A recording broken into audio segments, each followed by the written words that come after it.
Allora, buonasera a tutti, benvenuti, ben ritrovati. Tra l'altro una cornice meravigliosa in questa Lendinara vestita a festa. Siamo sotto le feste, proviamo a darvi delle buone notizie.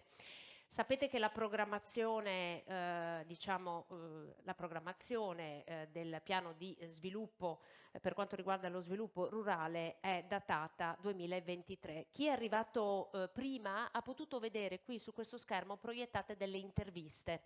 Sono le interviste dei beneficiari degli interventi del piano di sviluppo rurale del pacchetto 2014-2022. Oggi guardiamo avanti e siamo al pacchetto 2023-2027. Sapete che c'è un piano di investimenti e la PAC, di fatto, con il piano di sviluppo nazionale, piano strategico nazionale, chiede alle regioni di andare a declinare a seconda delle esigenze che i vari territori hanno, perché è chiaro che il Veneto ha delle esigenze diverse e ha dei territori diversi rispetto alle altre regioni d'Italia, e quindi ogni regione deve declinare gli interventi sulla base dei fabbisogni che vengono espressi. Questi interventi sono contenuti all'interno del complemento allo sviluppo regionale ed è quello che in qualche modo vi stiamo raccontando. Quello di oggi è il settimo incontro, c'è stato un viaggio insomma in varie città della regione, tra un mese ci sarà l'ultimo incontro proprio per cercare di raccontare quali sono gli interventi, quali sono state le scelte, perché sono stati aperti certi bandi e a quanti soldi sono stati destinati a questi bandi, proprio perché l'obiettivo è quello di rendere più efficace ed efficiente le politiche di sviluppo rurale sui territori che necessariamente sono diversi tra di loro. Io ringrazio e saluto il sindaco di Lendinara che ci ha raggiunto, grazie per essere qui con noi Francesca Zeggio, le chiedo un saluto alla platea. È quantomeno un piacere che un primo cittadino sia presente ad incontri come questi, dove parliamo di sviluppo rurale, il territorio, poi anche un territorio come questo, no? Del Rodigino è un territorio molto importante. Grazie, anche perché è la Mesopotamia della nostra Italia e quindi siamo anche orgogliosi del luogo dove abitiamo. Intanto da parte mia il benvenuto e ringrazio veramente la Regione Veneto, la VEPA e gli organizzatori e soprattutto i partecipanti a questa iniziativa. Lendinara è città ospitale, quindi negli addobbi che sono già pronti per queste festività ci vede dare quel senso di accoglienza che però è il valore aggiunto ed è l'amore che abbiamo per la nostra terra. Le nostre radici sono il futuro della terra, è vero, e quindi queste iniziative dove vanno a sostenere tutte quelle azioni che vanno a gestire le risorse idriche e tutto ciò che la terra ovviamente ci dona e ci offre sono fondamentali se abbiamo le risorse, se abbiamo gli strumenti per poterlo fare. E in questo posso dire che Avepa è veramente molto attenta, sicuramente molto precisa nel controllo delle azioni di questi fondi, però senza di questi fondi ovviamente, come si diceva prima, il PSR è un acceleratore, ovviamente noi non potremo fare niente, voi e noi, perché il corretto utilizzo di determinati strumenti a favore del territorio, se non lo sappiamo utilizzare e portare a casa, ovviamente ci rimette poi tutto il territorio, e quindi noi amministrazioni siamo vicini assolutamente a queste iniziative e apriremo sempre le porte a questi confronti costruttivi ma poi anche realizzativi sul territorio per delle azioni veramente a tutela del privato ma indirettamente poi e direttamente anche del pubblico. Quindi veramente grazie a voi di questa iniziativa. Grazie Sindaco, insomma anche per la sua presenza. Io voglio ringraziare anche voi perché siete davvero numerosi, è uno degli incontri, come dire, più nutriti, più partecipati e questo ovviamente ci fa piacere. Vi ricordo dunque che la serata è registrata, quindi se pensate di aver perso qualcosa non c'è problema, troverete tutto, come troverete tutto nei vari canali social, e questa sera sarà anche l'occasione per vedere il terzo spot che è stato realizzato. Gli spot che sono stati realizzati per questa campagna campagna che va a raccontare le opportunità per lo sviluppo rurale del Veneto, pensate, hanno anche vinto dei premi, quindi sono stati realizzati, come dire, in un certo modo, sono arrivati all'obiettivo, questo era importante, e hanno vinto il secondo premio del concorso nazionale Rural Chuck, il premio del Festival giornalistico di Perugia.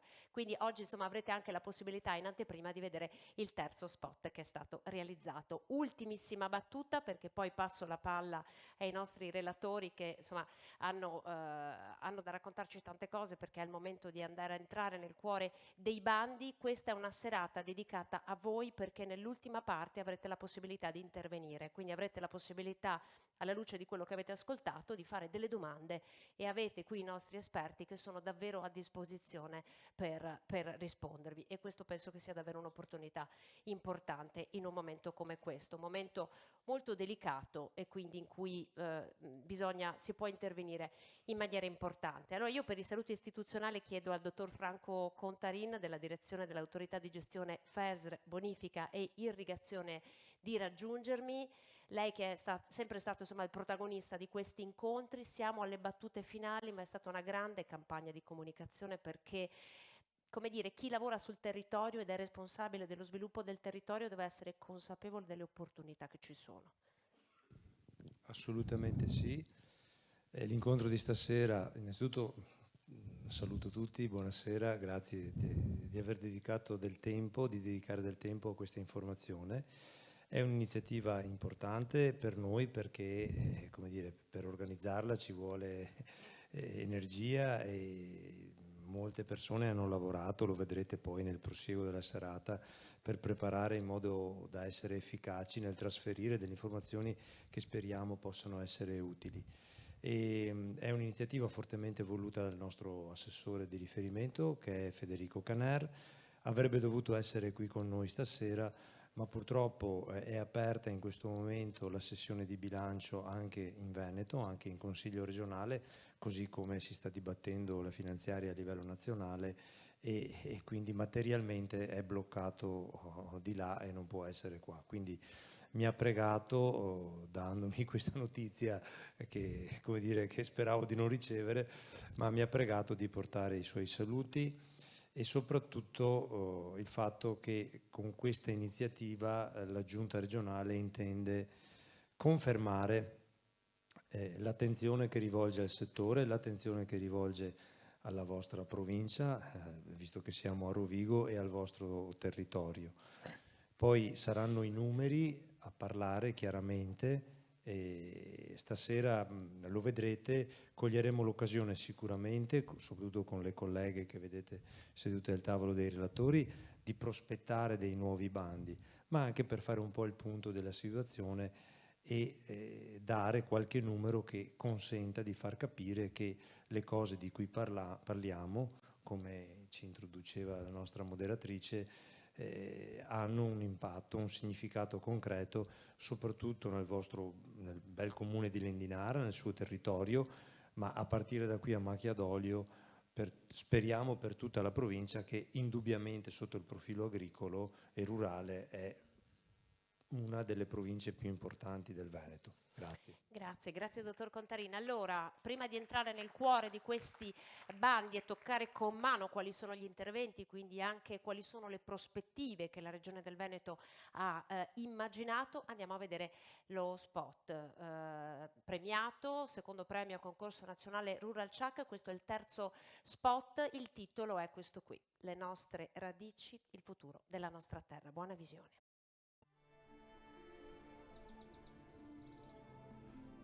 Cara Emma, finalmente è tornata la pioggia. Ci sono state delle lunghe settimane di siccità. Il nostro mondo sta cambiando, ma io ho pensato ad una soluzione. Nella nostra azienda agricola, i prodotti sono coltivati solamente con tecniche sostenibili e rispettose dell'ambiente.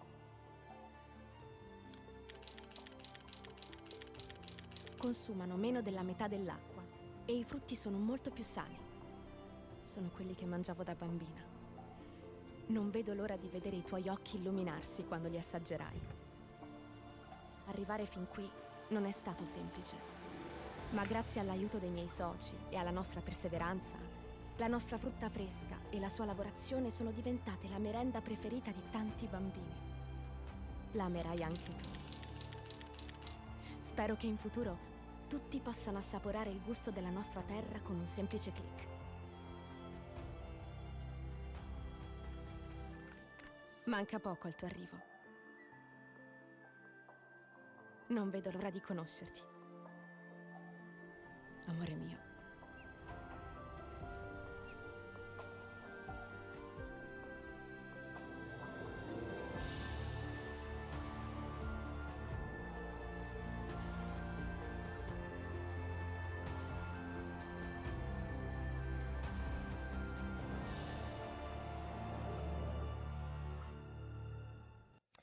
Le nostre radici, il futuro della nostra terra, facciamo un applauso perché in realtà dentro lo sviluppo rurale del Veneto ci siete tutti voi, con il vostro lavoro, con la vostra dedizione, con la vostra terra e con il vostro impegno. Allora entriamo nel cuore di questa serata, il punto della situazione, dal piano regionale, piano di sviluppo regionale 2014-2022 al complemento di sviluppo regionale 2023-2027. Allora, dottor Contarin, ancora a lei la parola. Bene, grazie. Allora, prima di passare la parola alla collega dottoressa Barbara Lazzaro, che è responsabile della materia agroambientale per conto della nostra area, e abbiamo pensato utile fare un po' appunto il punto della situazione, quindi prenderò qualche minuto, non di più, per fornire anche qualche dato che possa, come dire, dare il senso concreto del fatto che ciò di cui veniamo a parlare può interessare molte realtà, molte aziende.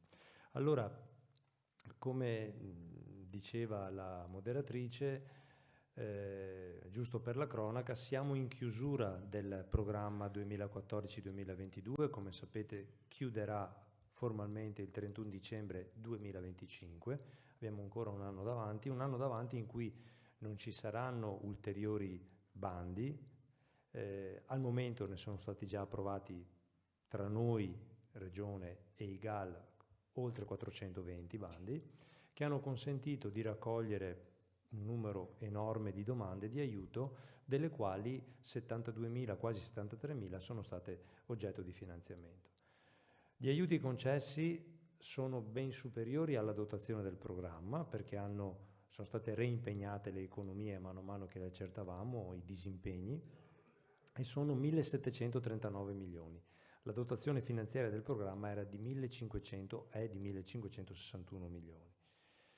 Al momento attuale, lì il dato non è stato aggiornato, ma al 30 novembre 1.404 milioni sono già stati erogati nel corso di questi anni che abbiamo alle spalle nei conti correnti dei beneficiari che si sono impegnati a realizzare le opere o a attuare gli impegni. In questo momento, presso gli uffici di Avepa, rappresentata stasera dalla collega dottoressa Marilena Trevisin, che è il direttore dello sportello qui anche di Rovigo, giacciono, diciamo, sono in corso di istruttoria, non posso dire giacciono perché non sono ferme, ma verranno presto liquidate, circa quasi 400 domande per 30 milioni di aiuti che verranno pagati. La gran parte sono insediamento giovani e relativi investimenti del pacchetto giovani o altri investimenti in materia di risparmio irriguo o di altra natura realizzati dalle aziende agricole in questi anni. In questo momento, ecco qui una fotografia complessiva dello stato di attuazione. Vedete riportato un numero di pagamenti, 1.391 milioni, che fa riferimento alla fine di ottobre. In questo mese che abbiamo alle spalle, di novembre, sono stati erogati oltre 13 milioni, quasi 14 milioni di aiuti a circa svariate decine di domande che erano in corso di istruttoria. Restano da pagare ovviamente la parte residua che riguarda diverse migliaia di domande che hanno la conclusione dei lavori nel corso dei prossimi mesi, anche in questi giorni, ma per i prossimi mesi. Questi dati che vi ho fornito riguardano il vecchio e li ho usati, ho ritenuto doveroso fornirli perché consentono di darvi consistenza a quello che sentirete raccontare dopo, e cioè, lo ripeto, la possibilità di finanziamento non è remota, non è un terno al lotto, non vengono finanziate sempre le solite aziende, perché altrimenti non avremo quei numeri che vi ho rappresentato, da un lato. Dall'altra parte i pagamenti arrivano con la tempestività dovuta, la tempestività stabilita dai bandi. A 120 giorni dalla chiusura dei termini del bando, lo ripeto per l'ennesima volta, esce, caschi il mondo, la graduatoria, e altrettanto una volta presentata la rendicontazione o eseguito l'impegno che si doveva fare, se l'esito dei controlli è positivo, in tempi brevissimi, poi Marilena semmai ci darà qualche dettaglio in più, assolutamente direi entro il mese, ok, c'è il pagamento. Ovviamente i tempi più lunghi talvolta sono necessari per non bocciare il pagamento, ma integrare la documentazione e chiarire dei punti che magari non sono chiari.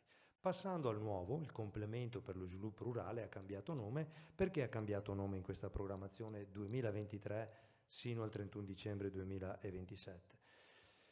Perché la politica europea in materia, l'evoluzione della PAC per questo periodo di 5 anni, ha deciso di realizzare per ogni Stato membro un piano strategico nazionale, ce ne sono 27 a livello europeo, quindi, che mette insieme in un unico documento, in un'unica, diciamo così, linea programmatica, il primo pilastro, quindi i pagamenti diretti, gli interventi settoriali, l'OCM per capirsi, e lo sviluppo rurale. Fornisce una cornice unica. Ha assegnato all'Italia circa 37 miliardi, poco meno. Di questi 37, 16 riguardano lo sviluppo rurale. La differenza, 3,5, riguarda gli interventi settoriali e l'ulteriore differenza riguarda i pagamenti diretti. Siamo a metà del guado in questo momento, nel senso che siamo ormai nel 2025 e abbiamo alle spalle già 2 annualità in cui queste risorse sono state assegnate e erogate, e soprattutto gli strumenti di cui parliamo anche stasera, alcuni degli strumenti di cui parliamo stasera, hanno già come dire, realizzato una serie di bandi. Il piano strategico nazionale della PAC contiene le regole, è un librone di 4.800 pagine, contiene le regole per utilizzare queste risorse in funzione degli obiettivi che l'Unione Europea ha consegnato agli Stati membri. Quindi non è un libro completamente libero e da scrivere, ok? Ma impone delle regole, impone dei protocolli in funzione degli obiettivi da perseguire. Quindi l'agricoltore che vi partecipa, diciamo così, non è graziato di ricevere un regalo, ma in realtà è un agricoltore che si impegna a realizzare il proprio progetto di sviluppo aziendale in coerenza con questi obiettivi dati dalla politica europea e finalizzati alle strategie europee. Allora, all'interno del piano strategico nazionale, ogni regione, come diceva in apertura dei lavori la nostra moderatrice, è stata invitata a ogni regione a definire un proprio complemento perché completa il PSN e dettaglia per la parte di sviluppo rurale le scelte più coerenti ai fabbisogni regionali, in coerenza però alle regole definite dai regolamenti. Pochi numeri dettagliano la scelta del Veneto. 6 priorità sono state individuate, vanno dai giovani alla sostenibilità ambientale all'innovazione, in particolare cito le 3 più significative per il nostro incontro di stasera. 44 interventi sono stati scelti su una rosa di 76 che il piano nazionale rende disponibile. I 44 interventi non sono altro che i 44 circa bandi che possono arrivare. Dico circa perché taluni interventi hanno al loro interno delle specifiche particolari per cui un intervento può avere 2 azioni, 2 bandi perché colgono una parte di quell'intervento. E infine la dotazione finanziaria che il Veneto ha a disposizione per questi 5 anni sono 817, quasi 818 milioni di euro. La cifra è importante. In questo momento, già nel corso del 23 e nel 24 sono stati programmati e realizzati una serie di bandi. Vedete, siamo già a 36 interventi che hanno avuto una cinquantina di bandi in tutto, uso i totali, poi alcuni interventi, ne parleremo stasera, non hanno ancora avuto il bando, anzi stasera presenteremo i primi bandi per questi interventi. A che punto siamo nell'attuazione del nuovo? Perché è giusto avere il polso che conferma quello che vi dicevo poc'anzi. In questo momento, vedete, il 62% delle risorse degli 818 milioni di euro è già stato reso disponibile a bando, ha raccolto una certa numerosità di domande, che dopo vi mostrerò, che ha consentito di impegnare con graduatorie promulgate da Avepa e decreti formulati dai dirigenti, anche dalla dottoressa Trevisin, oltre il 41, 42, quasi il 42% delle risorse. Il dato non è aggiornatissimo, i pagamenti, vedete, sono tra virgolette in ritardo rispetto a queste grandi percentuali, riguardano poco più del 5%. In realtà sta aumentando ogni giorno che passa perché quel dato era fermo a un mese fa e mancano, ad esempio, in quel dato, in quei circa 45 milioni di euro, molti degli anticipi sulle misure di superficie che sono stati erogati proprio nel mese di novembre, come previsto dai regolamenti. Qui uno spaccato per categorie, per grosse categorie. La cosa su cui richiamo la vostra attenzione è la colonna centrale, poi questi materiali li potrete consultare, saranno disponibili e potrete leggerli con calma. In questo momento già oltre 12.000, quasi 13.000 domande sono state finanziate rispetto a un numero lievemente superiore di domande che sono state presentate. Sui diversi interventi andiamo dagli investimenti alle misure di superficie, al pacchetto giovani e così via. Il sistema con cui gestiamo le domande non cambia. Purtroppo lo sappiamo, stiamo lavorando con materia complicata, complessa. La modalità per semplificare che la Regione del Veneto, su indicazione della Giunta, ha messo in atto è stata quella di confermare un modello di gestione che passa attraverso la Giunta che approva i bandi, Avepa che gestisce il sistema informativo che la Regione le ha consegnato e che riceve le domande di aiuto, le istruisce, effettua i controlli, assume prima gli impegni di concessione dell'aiuto, effettua i controlli, raccoglie le domande di pagamento, effettua i controlli e liquida i pagamenti. Questo per dare certezza. Il meccanismo è ancora quello, resta quello. I bandi che in questo momento sono gestiti in questo momento, con quel meccanismo. Allora, abbiamo appena chiuso un bando che forse interessa poco a voi, riguarda più le zone montane, per il miglioramento dei boschi, e portava una dotazione di 2 milioni di euro. Stasera presenteremo un pacchetto di bandi di 30 milioni di euro che sostanzialmente riguarda una gestione ottimizzata, sostenibile dell'acqua e dei fertilizzanti, ce lo spiegherà bene la dottoressa Lazzaro. Da ultimo sono aperti in questo momento dei bandi che riguardano, diciamo così, attività di supporto alle imprese agricole operate dagli enti di formazione. Sono i bandi in materia di formazione, informazione, divulgazione delle conoscenze in agricoltura, a sostegno di un approccio innovativo per fronteggiare le sfide poste al cambiamento climatico, dalla dinamicità dei mercati e così via. Sono in arrivo ulteriori bandi per oltre 50 milioni di euro complessivi che riguardano fondamentalmente alcuni interventi a investimento che vengono aperti per la prima volta, ad esempio quello che riguarda codice SRD 06 che riguarda la prevenzione da eventi calamitosi naturali, avversità atmosferiche, per capirci, difesa attiva sostanzialmente da grandine anziché da gelo. Riguarda un bando per le imprese agromeccaniche, un piccolissimo stanziamento, sono 4 milioni di euro, che sperimentiamo perché determinate attrezzature per agricoltura sostenibile hanno un costo tale che per la media delle aziende venete, che sono piccole, forse più piccole delle dimensioni che avete qui nel vostro territorio, non riescono a sostenere, e quindi tramite i servizi agromeccanici un sostegno per orientare anche i terzisti verso questo tipo di attrezzature, e poi un bando per la consulenza. La parte del leone di questi bandi in arrivo la fa il pacchetto giovani. Il pacchetto giovani aprirà per la raccolta di domande e poter finanziare 350 premi di insediamento e annessi progetti legati ai vari interventi che il giovane può prevedere nel proprio piano aziendale. Questi bandi qui che sto citando verranno pubblicati venerdì. Sono stati approvati la settimana scorsa dalla Giunta, andranno in pubblicazione venerdì e a seguire la settimana successiva cominceranno a essere resi disponibili i moduli informatici sul sito di raccolta delle domande gestito da Avepa. Stasera presenteremo quei bandi che vedete riportati anche, avete visto riportati prima.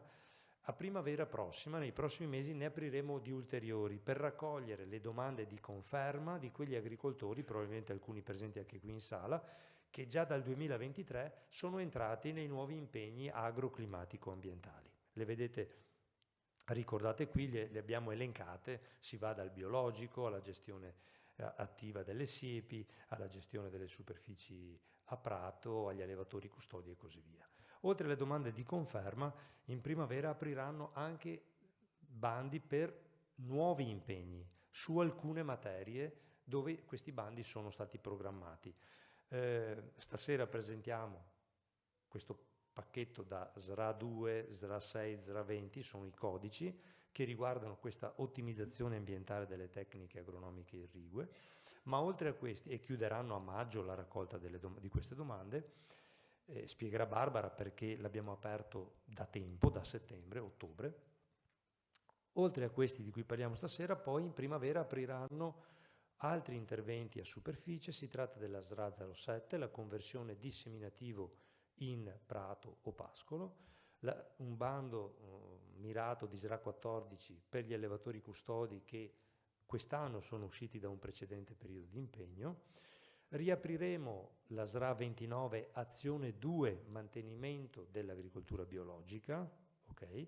E apriremo un'apertura minima mirata di SRA 10 per la gestione delle siepi et similia, diciamo così, sono alcune azioni che riguardano però un nucleo di agricoltori che sono usciti quest'anno dall'impegno progettuale sostenuto con i progetti di cooperazione ambientali pilotati dai consorzi di bonifica, da alcuni consorzi di bonifica nella passata programmazione. È in valutazione se aprire per la primavera anche un bando di indennità compensativa, so che non riguarda il vostro territorio, anziché però caricato sulle risorse della nuova programmazione, ancora sulle vecchie, per utilizzare alcune economie che stiamo registrando.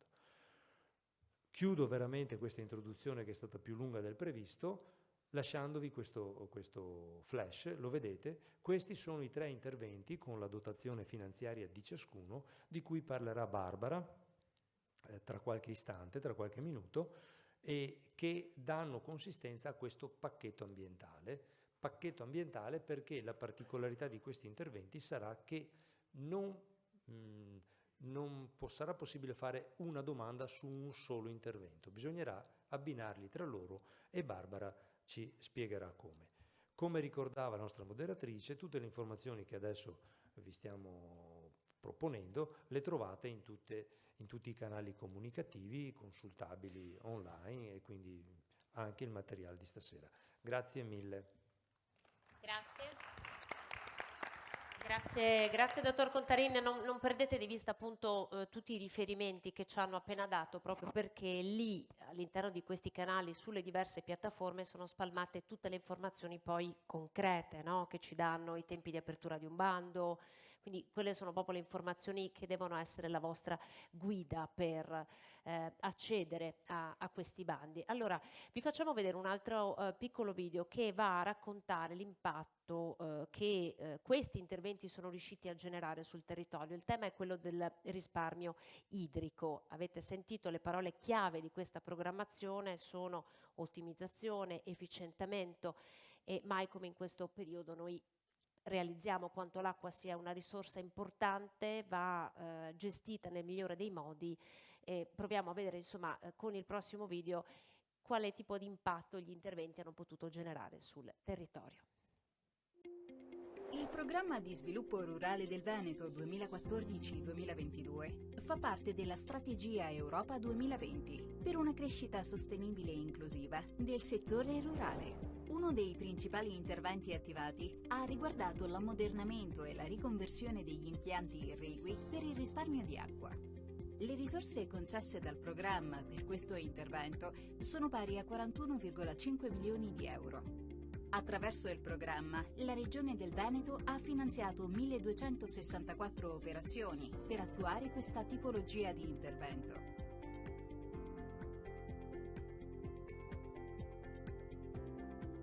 Di queste, 702 sono state già concluse. Ed è proprio grazie a questi interventi che oltre 1200 aziende agricole presto disporranno di un contatore per monitorare il consumo d'acqua.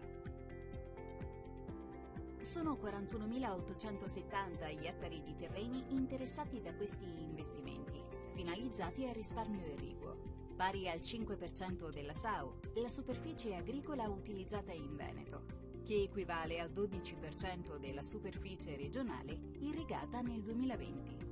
La quasi totalità degli interventi è stata effettuata in aree del Veneto con bilancio idroclimatico negativo. Questo si tradurrà in un risparmio idrico potenziale di 85 milioni di metri cubi anno, pari ad una riduzione annua di 2122 metri cubi ad ettaro. Inoltre, l'introduzione di questi nuovi impianti ha già fatto registrare una riduzione media del 49% dei volumi irrigui utilizzati sui terreni oggetto di intervento.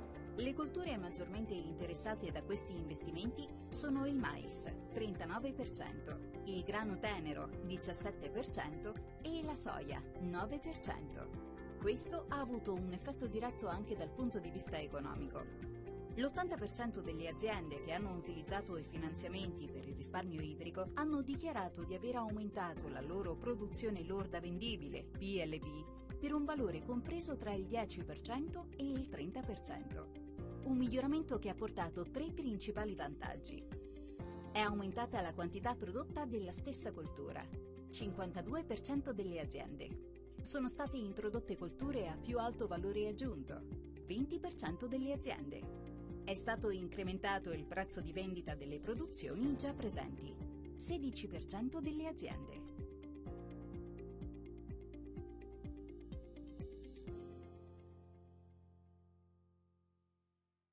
Percentuali importanti che indicano, no, qual è la direzione che si sta cercando di prendere, e all'interno di queste percentuali potrebbero in futuro esserci anche dei interventi sui vostri territori. Allora, entriamo nel cuore: il pacchetto per l'ottimizzazione ambientale delle tecniche agronomiche ed irrigue. Andiamo a vedere quali sono gli interventi che apriranno a breve, alcuni se già aperti, con Barbara Lazzaro della Direzione Agroambiente, Programmazione, Gestione Ittica e Faunistico Venatoria.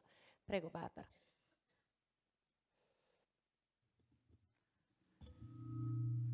Buonasera a tutti voi. Quello che vedremo stasera insieme sostanzialmente è già pubblicato, come diceva il dottor Contarin, su un bando che è uscito ed è pubblicato sul BUR da ottobre. Questo perché?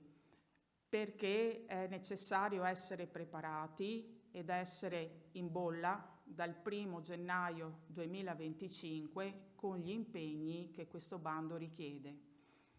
Perché, diversamente dalla passata programmazione, per le misure agroclimatico-ambientali, ogni impegno dell'agricoltore scatta per i 5 anni di vita degli impegni agroclimatico-ambientali dal 1° gennaio dell'anno di domanda.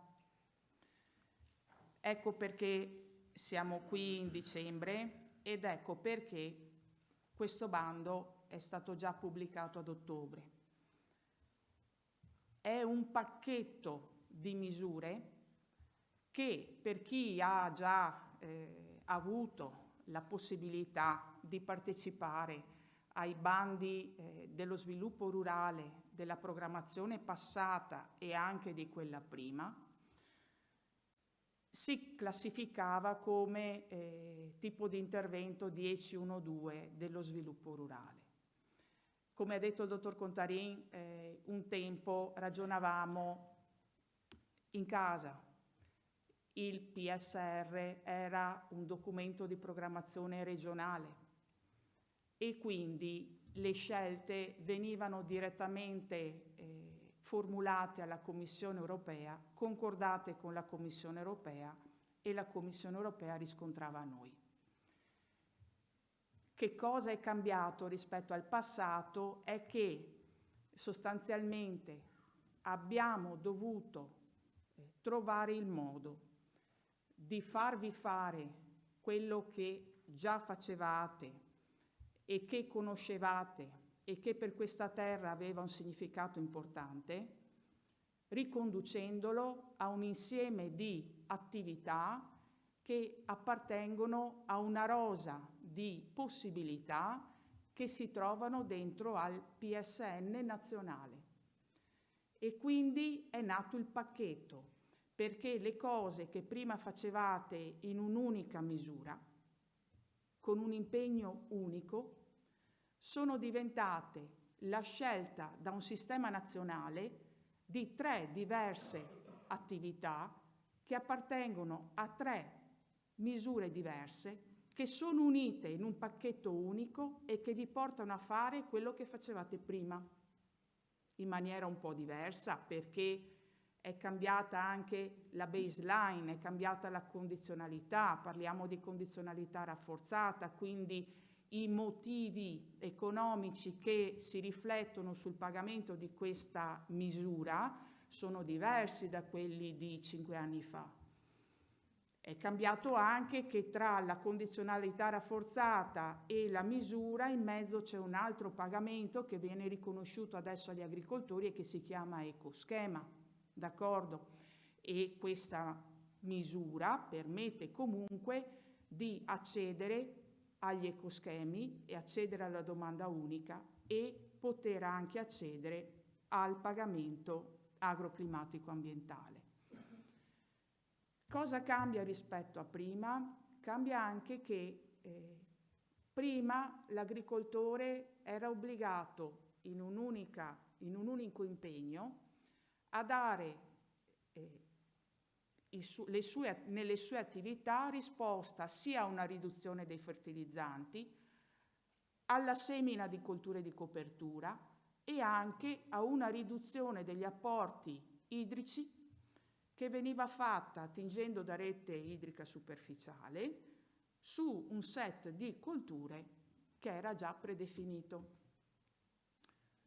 Quello che invece avete la possibilità di scegliere adesso è attraverso 2 alternative. Faccio la misura completa e quindi mi impegno sia alla riduzione dei fertilizzanti, sia alla semina della cover crop, ma anche alla riduzione degli apporti irrigui, oppure scelgo l'alternativa che prevede solo la riduzione dei fertilizzanti e la semina della cover. È anche possibile passare dalla scelta dell'alternativa che contiene tutte e 3 le opzioni alla scelta dell'alternativa che ne contiene 2. Questo è quello che differenzia questa misura in primis rispetto al passato. Quello che la differenzia anche è che abbiamo cercato di attendere tutte le aziende che finora avevano dato adesione con bandi quinquennali partiti in momenti diversi della programmazione. Tutte sono scadute in quest'anno e tutte da adesso insieme hanno la possibilità di rivalutare e chiedere l'adesione al pacchetto POA. Quindi adesso è stato messo un punto zero all'interno della programmazione agroclimatico-ambientale, e da adesso tutto il territorio del Veneto che può aderire alla misura parte insieme per la misura poi dell'efficacia di quelle che sono le riduzioni che gli impegni agroambientali potranno determinare. Come ha detto il dottor Contarin, il plafond della misura è importante perché è un complesso di 30 milioni di euro che sono distinti in 18 che appartengono all'impegno della riduzione delle fertilizzazioni, mentre altri 6 milioni di euro appartengono alla parte cover e gli altri 6 appartengono alla parte delle riduzioni dei volumi irrigui. In questa versione che cosa c'è da attenzionare rispetto a prima? In primis il fatto che ci sono delle date da rispettare dai tempi di raccolta della coltura principale al tempo di semina delle cover crop. E questo momento di calendario permette anche di poter seminare delle colture secondarie, ma sempre tenendo attenzione al rispetto di queste distanze temporali. C'è questo periodo limite tra la raccolta della coltura principale e la semina della cover e questo periodo va rispettato perché siamo all'interno di un contesto di condizionalità rafforzata e non ci dobbiamo distogliere anche dal fatto di rispettare tutte quelle nuove BCA che 5 anni fa non c'erano. Una semplificazione che viene a vostro favore rispetto al passato è che non vengono più richieste agli agricoltori le analisi del terreno prima di iniziare gli impegni e a metà degli impegni quinquennali. Questo perché abbiamo chiesto ad ARPA di determinarci le quantità di azoto totale su tutta la parte del territorio che può accedere potenzialmente alla misura e abbiamo lavorato noi a classificare tutti i fogli e i comuni del territorio in funzione della quantità di azoto e questo ve lo mostreremo dopo.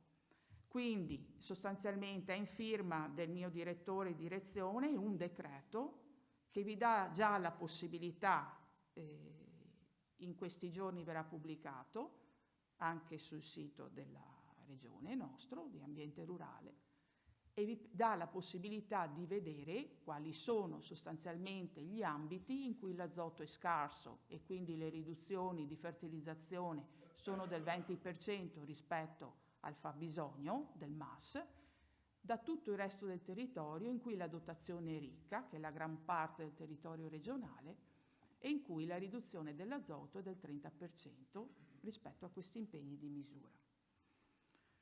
Quali sono i pagamenti che sono riconosciuti?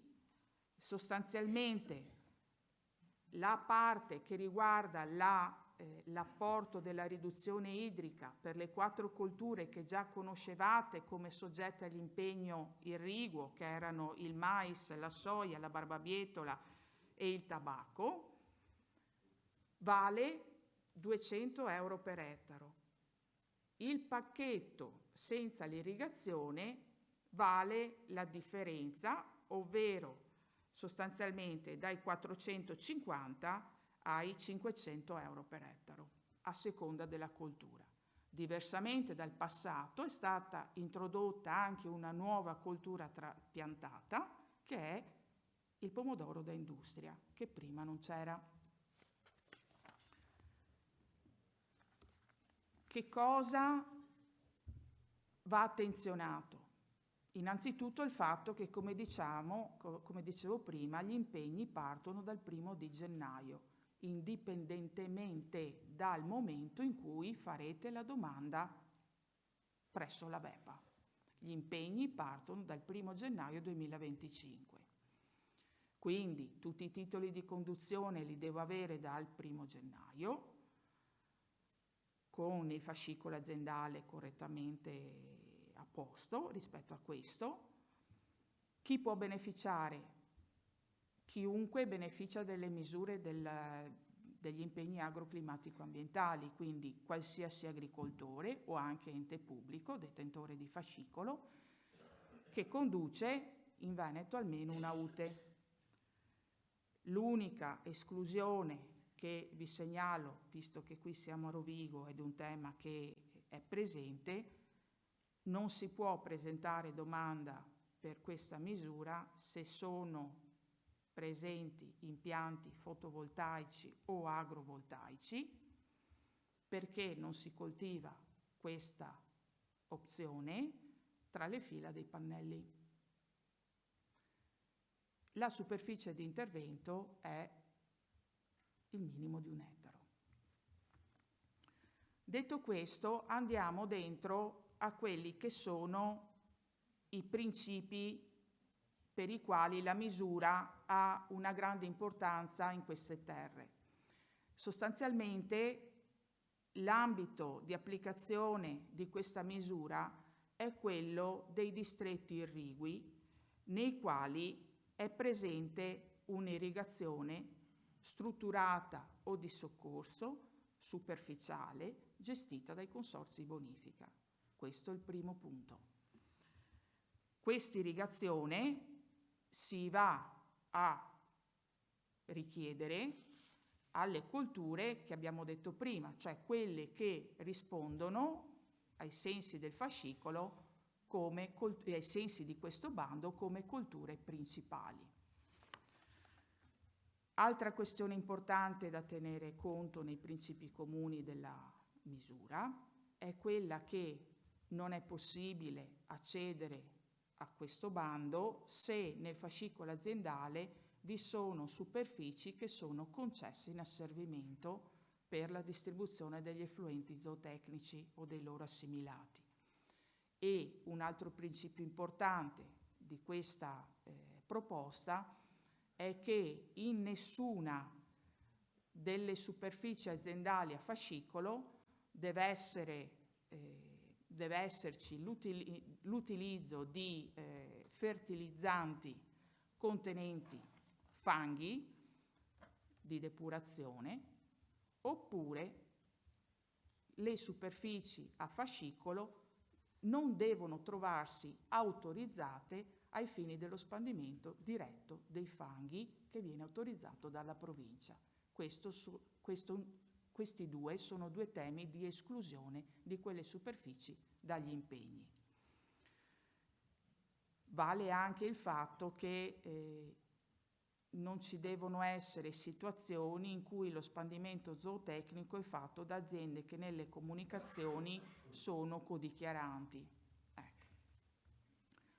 Il criterio per il quale si accede alla misura è sempre quello che già conoscete dalla passata programmazione, ovvero ho la possibilità di accedere alla misura impegnando almeno il 25% della mia UTE. Quel 25% può diventare anche il 100%, lo vedremo poi. Quindi, se la mia superficie a fascicolo è quella del rettangolo più verde chiaro, con la SRA 20, che è la prima misura del pacchetto, io devo impegnarmi a inserire come coltura principale nel 25% della soia aziendale, mi devo impegnare a piantare o trapiantare tabacco e pomodoro, oppure a seminare come colture principali il mais, il sorgo, la soia, la barbabietola, il girasole, i cereali autunno-vernini, la colza e le altre crucifere autunno-vernine. Di quella superficie che può essere il 25% della soia aziendale, ogni anno, perché devo aderire anche alla SRA 6, e adesso vedete quella parte più verde scuro, di quella superficie impegno io devo fare almeno il 25% a colture di copertura. È la stessa chiave di lettura ed è lo stesso impegno che avevate anche in passato. Può essere che sono talmente sicuro e bravo e mi voglio impegnare in questa possibilità di bando, che è uno solo, non ce ne sarà una replica, non l'ha detto il dottor Contarin, ma questo è il bando per questa misura per i prossimi 5 anni e non c'è un bis. Quindi è una valutazione che dovete fare, qualcuno nel passato lo ha fatto, ci si può impegnare anche su tutta la soglia aziendale, se del caso quella soglia aziendale non è già compresa da altre misure, delle misure a superficie dello sviluppo rurale, perché non si possono sommare. D'accordo?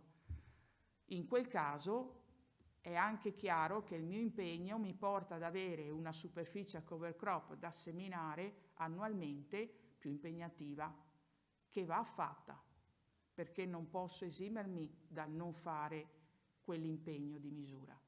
D'accordo? E questa è una valutazione che voi dovete fare in funzione dei vostri terreni, in funzione delle piovosità, in funzione delle dinamiche e delle rotazioni che vi interessa realizzare nei prossimi 5 anni, perché quell'impegno lì, quello della SRA 06 di cui parleremo poi, è un impegno sostanziale che va rispettato, perché appartiene al fondamento di misura. Se l'impegno irriguo può esserci come no, l'impegno della semina della cover è un impegno sostanziale del pacchetto. Quali sono le aree che più di altre hanno priorità per l'accesso al bando? Innanzitutto le zone vulnerabili ai nitrati, e qua non c'è nessun problema perché stiamo a Rovigo e tutta la provincia è vulnerabile. Quindi io direi che qua non ci dobbiamo manco soffermare. L'altro criterio è quello della superficie oggetto di impegno che ricade in comuni con bilancio idroclimatico negativo. Come vedete anche qua riguardano pressoché quasi totalmente la provincia di Rovigo e poi la parte meridionale della provincia di Padova, di Vicenza e di Verona. Quindi anche qui, per motivi diversi, tutti questi comuni possono accedere al punteggio del criterio. Un'altra cosa importante, che qui si vede poco ma è sostanziale, queste sono le parcelle delle aziende agricole che nel recente passato, dal 2018 al 2022, hanno avuto accesso ai benefici di questa misura e si sono impegnati. Magari si vede poco, ma c'è uno sterminio di puntini rossi e azzurri che interessa la parte bassa della provincia di Verona, la parte meridionale della provincia di Padova, pochissimo nella provincia di Vicenza, anche a nord, e una grande importanza è quello che si può vedere riflesso nella provincia di Rovigo. Quindi, in virtù del fatto che questa terra è una terra in cui è acclarato, anche dal punto di vista delle precipitazioni, che c'è un difetto di precipitazione rispetto alla media del territorio regionale, è importante, soprattutto qui, applicare questa misura che chiede una razionalità e un uso calmierato dei volumi irrigui. Altro criterio utile, che anche qui si riflette in maniera totale nella provincia in cui siamo, è il fatto che hanno priorità per questa misura le tipologie irrigue che sono gestite a diverso titolo dai consorzi bonifica, ovvero l'irrigazione che viene fatta a scolo alternato, l'irrigazione che viene fatta attraverso sostegni e l'irrigazione a scolo meccanico. Sono comunque tutte modalità irrigue che trovano riflesso in quest'ambito della regione del Veneto, più che in altri. E quindi in ogni caso chi opera in questa realtà ha la possibilità di ottenere anche qui il punteggio massimo sulla misura. Un ultimo punteggio che invece è trasversale, come vedete, a tutto il Veneto, è il punteggio che riguarda le priorità dei comuni di intervento che sono definite dal piano di tutela dell'atmosfera.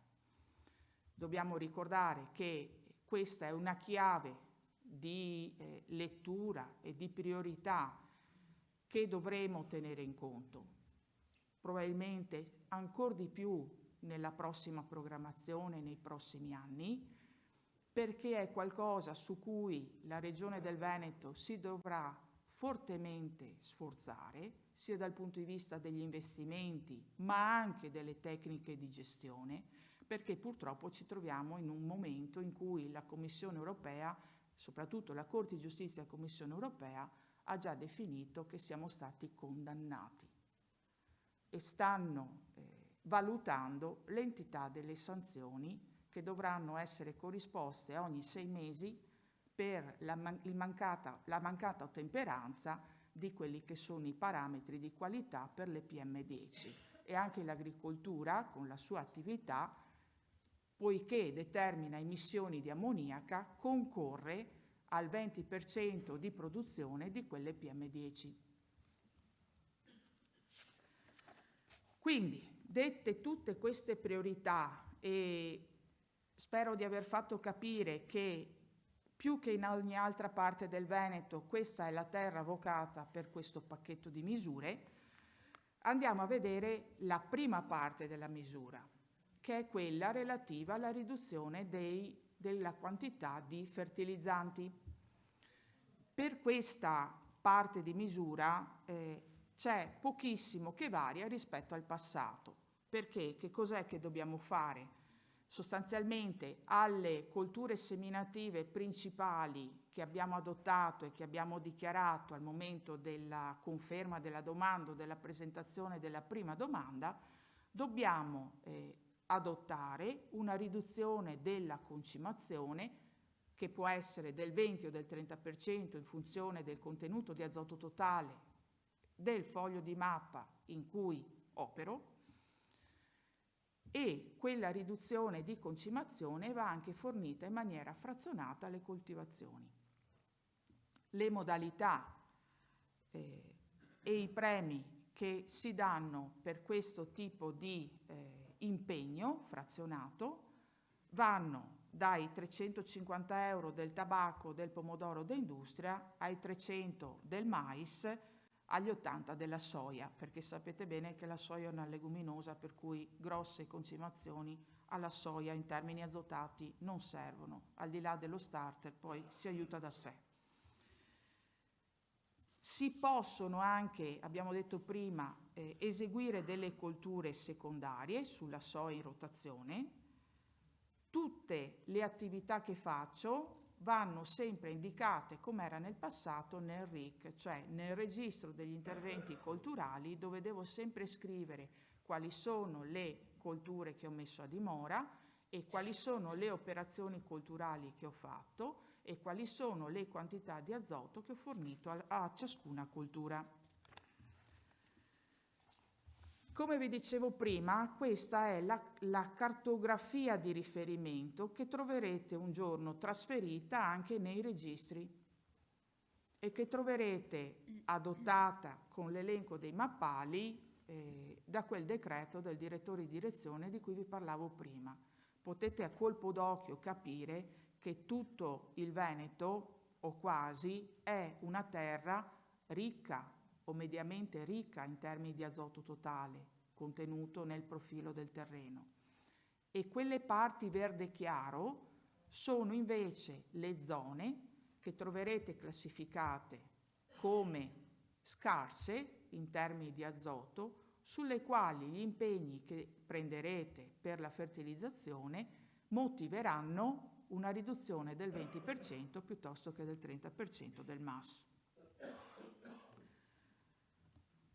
Che cosa c'è ancora da dire? Che qualcuno a volte ci chiede: ma se io non concimo proprio? Non c'è l'impegno di non concimare. c'è l'impegno di ridurre la concimazione e c'è l'impegno di frazionare la concimazione. L'impegno di non concimare non è di questa misura, è di altre misure. In questa misura il pagamento all'agricoltore si fa perché produce meno, frazionando le dosi, e deve passare più volte per concimare con delle quantità che nel loro complesso sono il 20 o il 30% più basse di quelle che potrebbe utilizzare ai sensi del MAS dei nitrati. Questo è l'impegno dell'agricoltore. E se io non lo rispetto, qualcuno dice, se io non lo rispetto, scusate, torno indietro, perché uso un po' di più, in quel caso lì la tolleranza mi dice che per l'eccesso, in termini di sanzione, al momento mi può essere comminata una riduzione del 5% del pagamento. Se io invece fertilizzo in difetto, la tolleranza mi dice che posso arrivare a non più del 20% in meno. La fertilizzazione va fatta e questo lo voglio ribadire per non creare confusione. Nel bando ci sono i massimali di fertilizzazione che vanno rispettati per ogni coltura, sia irrigua che non irrigua, sia che mi trovi con il 20% di riduzione, sia che mi trovi con il 30% di riduzione. È anche scritto nel bando che devo sempre utilizzare dei fertilizzanti commerciali nella fase di concimazione con la coltura in campo che abbiano azoto a lento rilascio. L'azoto a lento rilascio non è l'urea normale, quella 46 che tutti conosciamo, è l'urea pellettizzata. Ci sono una svariata entità di concimi commerciali a lento rilascio, ma anche qui ripeto, sono concimi commerciali di sintesi, non sono concimi commerciali organici e segnalo, non sono concimi commerciali organici contenenti nella matrice di composizione fanghi di depurazione, perché la Commissione europea queste cose non le vuole. Non le vuole perché ha chiesto esplicitamente garanzie sulla salute degli animali, delle persone e della biodiversità di quei terreni su cui queste sostanze vengono distribuite e al momento, se sono riconosciute in Italia per l'uso, non lo sono a livello europeo dal regolamento 1009/2019, per cui sono escluse da questo bando, che è un bando che mira a fare delle operazioni virtuose nell'ambiente. Come era prima, per chi ha aderito alla misura, anche in questo caso c'è il frazionamento delle dosi. Frazionamento che può essere in 2 o 3 momenti a seconda del tipo di coltura, con le stesse tecniche che erano utilizzate prima. Con le stesse tecniche che erano utilizzate prima c'è la concimazione del tabacco per i tabachicoltori. Non è cambiato nulla. Non è cambiato nulla neanche nei criteri di quello che è la fertilizzazione chimica da apportare con il contenuto di cloro nei fertilizzanti. È stato mantenuto tutto quel quadro di impegni dei tabachicoltori che esisteva prima. Non è stato cambiato nulla. Altra cosa ancora,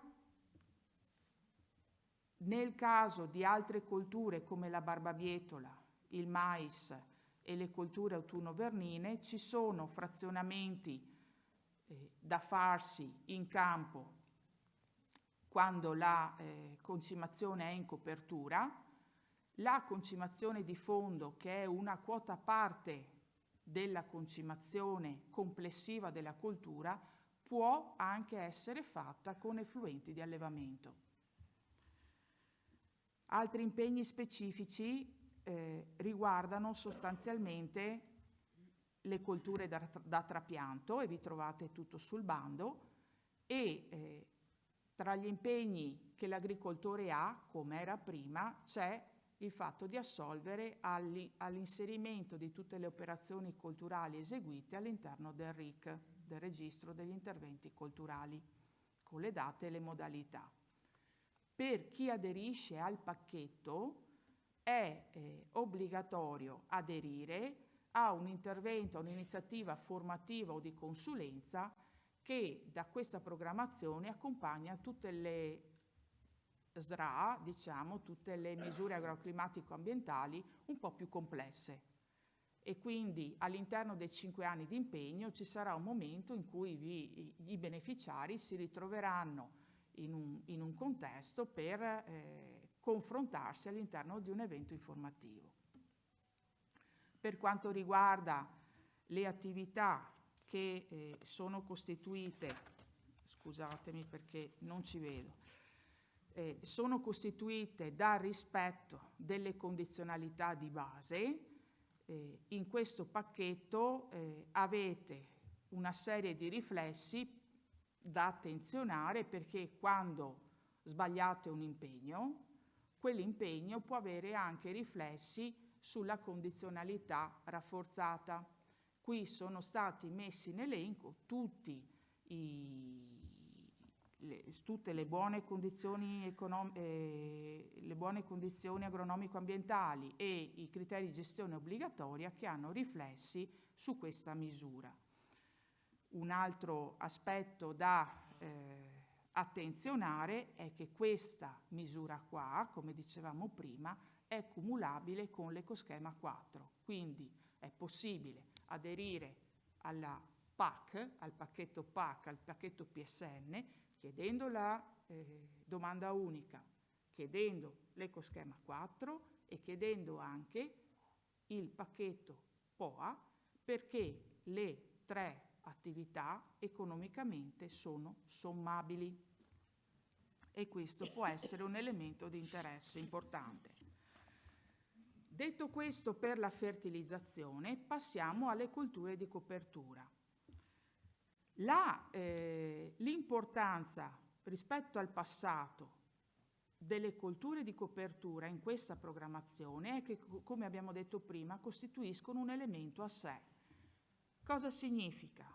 Ed è il motivo del bando aperto in ottobre, che per le colture di copertura la presenza in campo deve esserci già dal 1° gennaio 2025, quindi da subito, da adesso, indipendentemente dal fatto che la domanda la facciate entro il 15 di maggio. Questa è la chiave da attenzionare, perché uno degli impegni del bando è che per i primi 60 giorni, quindi dal 1° di gennaio alla fine di febbraio, le colture di copertura siano presenti in campo. Questo è un impegno importante, è un impegno che qualcuno di voi ha già chiesto agli uffici, perché è necessario assolverlo sostanzialmente da subito. È una azione preclusiva che c'è in questa SRA a livello nazionale e che anche le altre regioni contermini a noi che hanno già attivato questa misura hanno applicato, e sostanzialmente l'importanza è cominciare corretti, quindi valutare e, se del caso, già pensare, indipendentemente da ogni questione, se ci sono all'interno delle superfici della SOI che intenzionalmente si intende inserire a pagamento e a beneficio, se ci sono queste colture di copertura. È possibile che ce le abbiate anche già, perché se siete delle aziende che stanno uscendo dalle misure appena concluse e dai bandi che sono stati trascinati finora, queste coltivazioni di copertura le avete già preordinate e realizzate.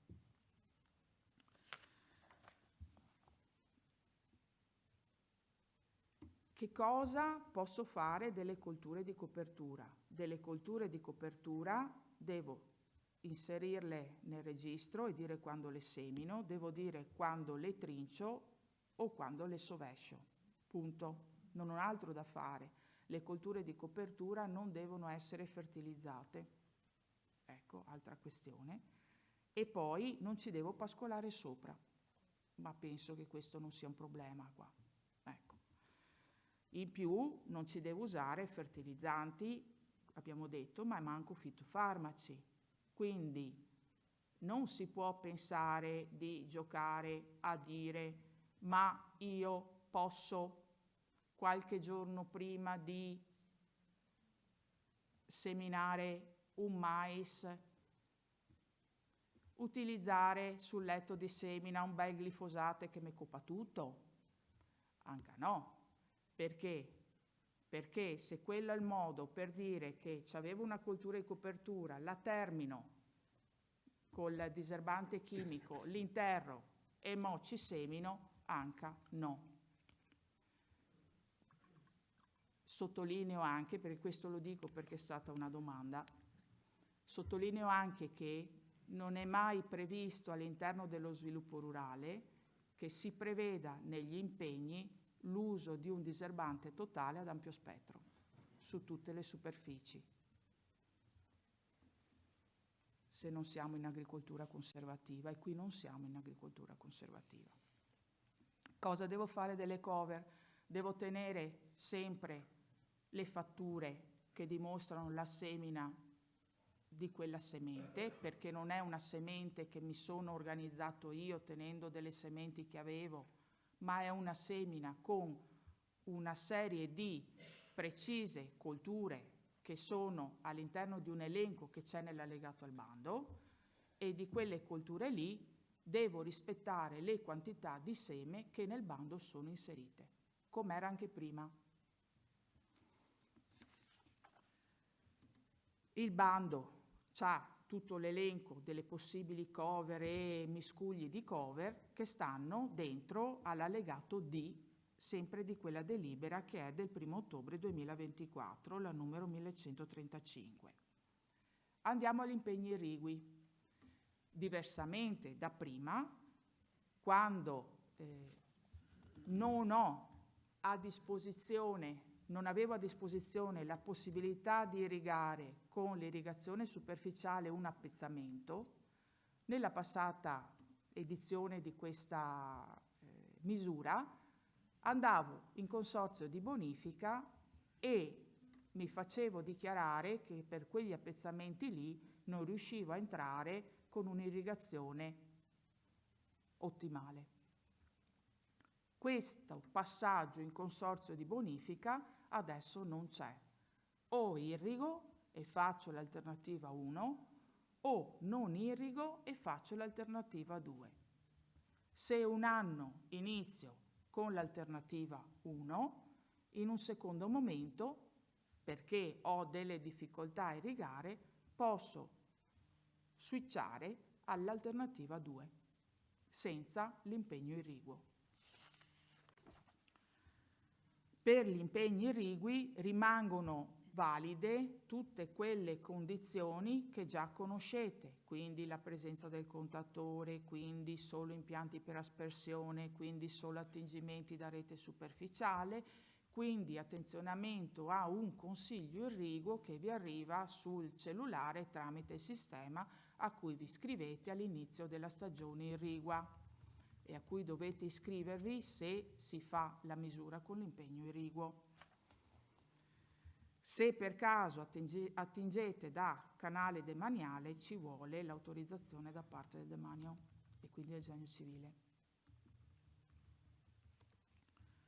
Gli impegni di registrazione saranno assolti con i sistemi che già conoscete e che abbiamo cercato finora di sviluppare attraverso anche l'aiuto che ci ha dato l'Associazione Nazionale per le Bonifiche insieme ai consorzi bonifica competenti per territorio.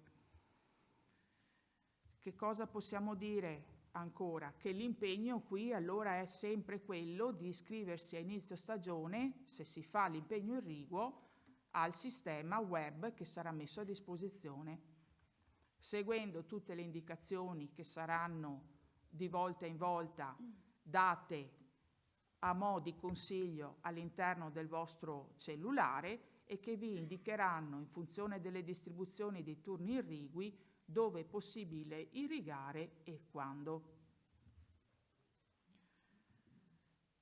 Altro che differenzi questa misura dal passato non c'è.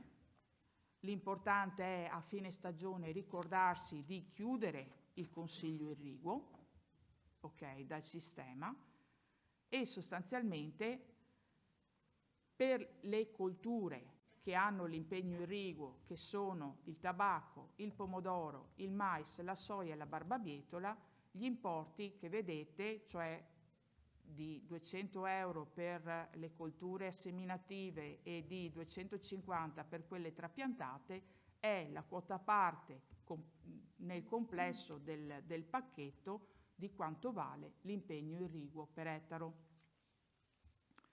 Quindi sostanzialmente, per riepilogare, i benefici di questa misura dipendono dalla coltura che verrà messa a dimora, se trapiantata o seminata, dipendono dal fatto che l'agricoltore scelga di fare solo la parte di riduzione della fertilizzazione accompagnata alla cover crop o anche la parte di impegno irriguo, ma sostanzialmente lo sforzo che è stato fatto è stato quello di arrivare a riconoscere quei pagamenti che già anche in passato, indipendentemente da una baseline diversa, potevate avere riconosciuti per questo sforzo gestionale che viene richiesto dall'impegno di misura.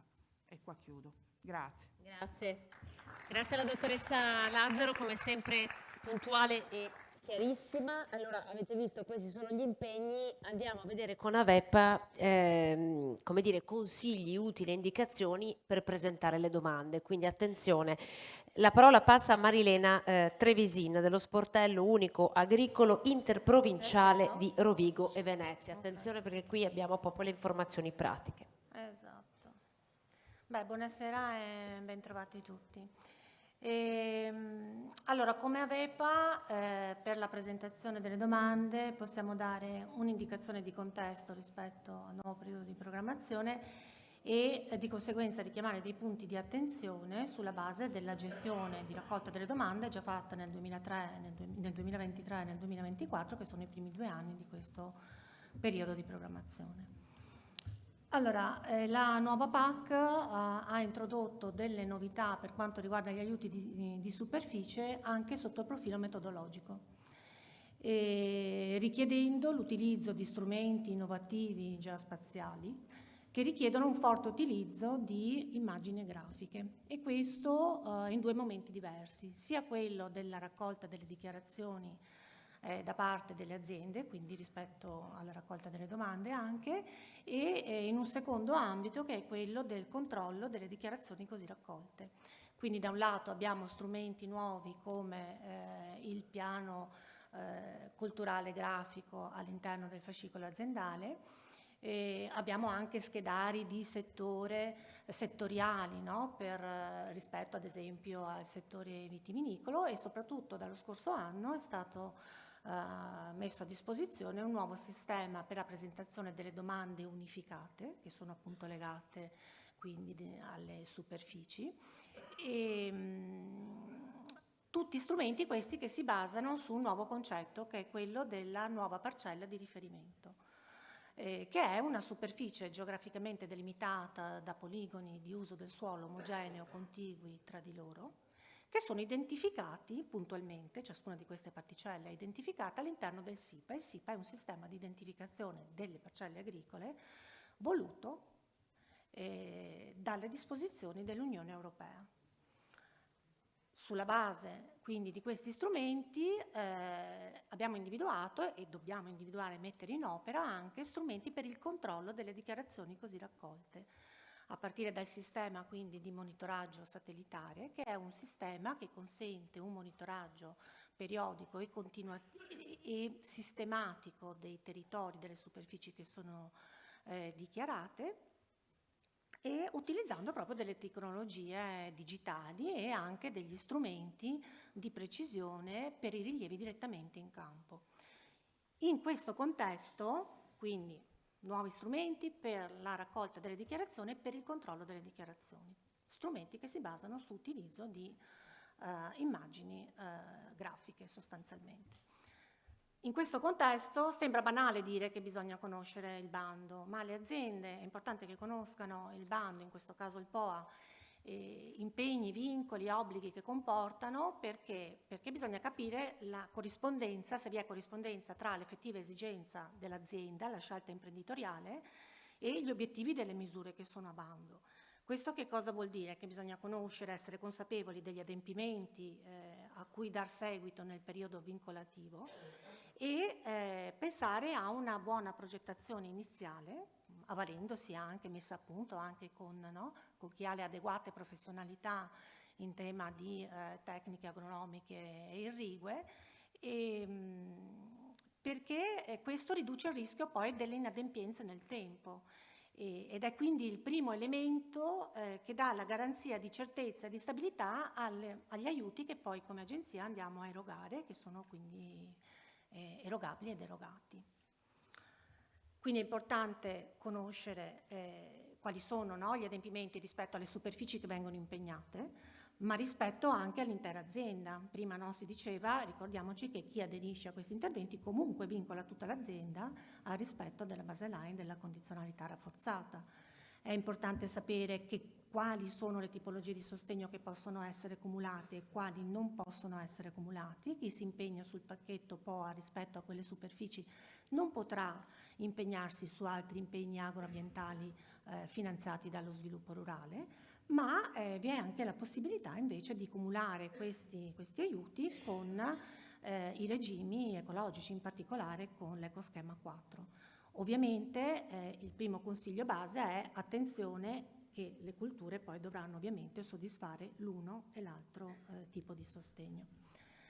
La Regione Veneto, oltre che adottare i bandi, adotta anche delle disposizioni generali, sia per quanto riguarda la fase di raccolta delle domande, quindi anche con questa programmazione gli indirizzi procedurali già approvati lo scorso anno ci descrivono le sommarie fasi di raccolta, le sommarie fasi per la raccolta delle domande, e in questo caso, parlando di superfici, indicano anche il termine. Quando parliamo di aiuti legati alla superficie, il termine è il 15 di maggio di ogni anno per la presentazione delle domande, più la presentazione tardiva che poi vedremo.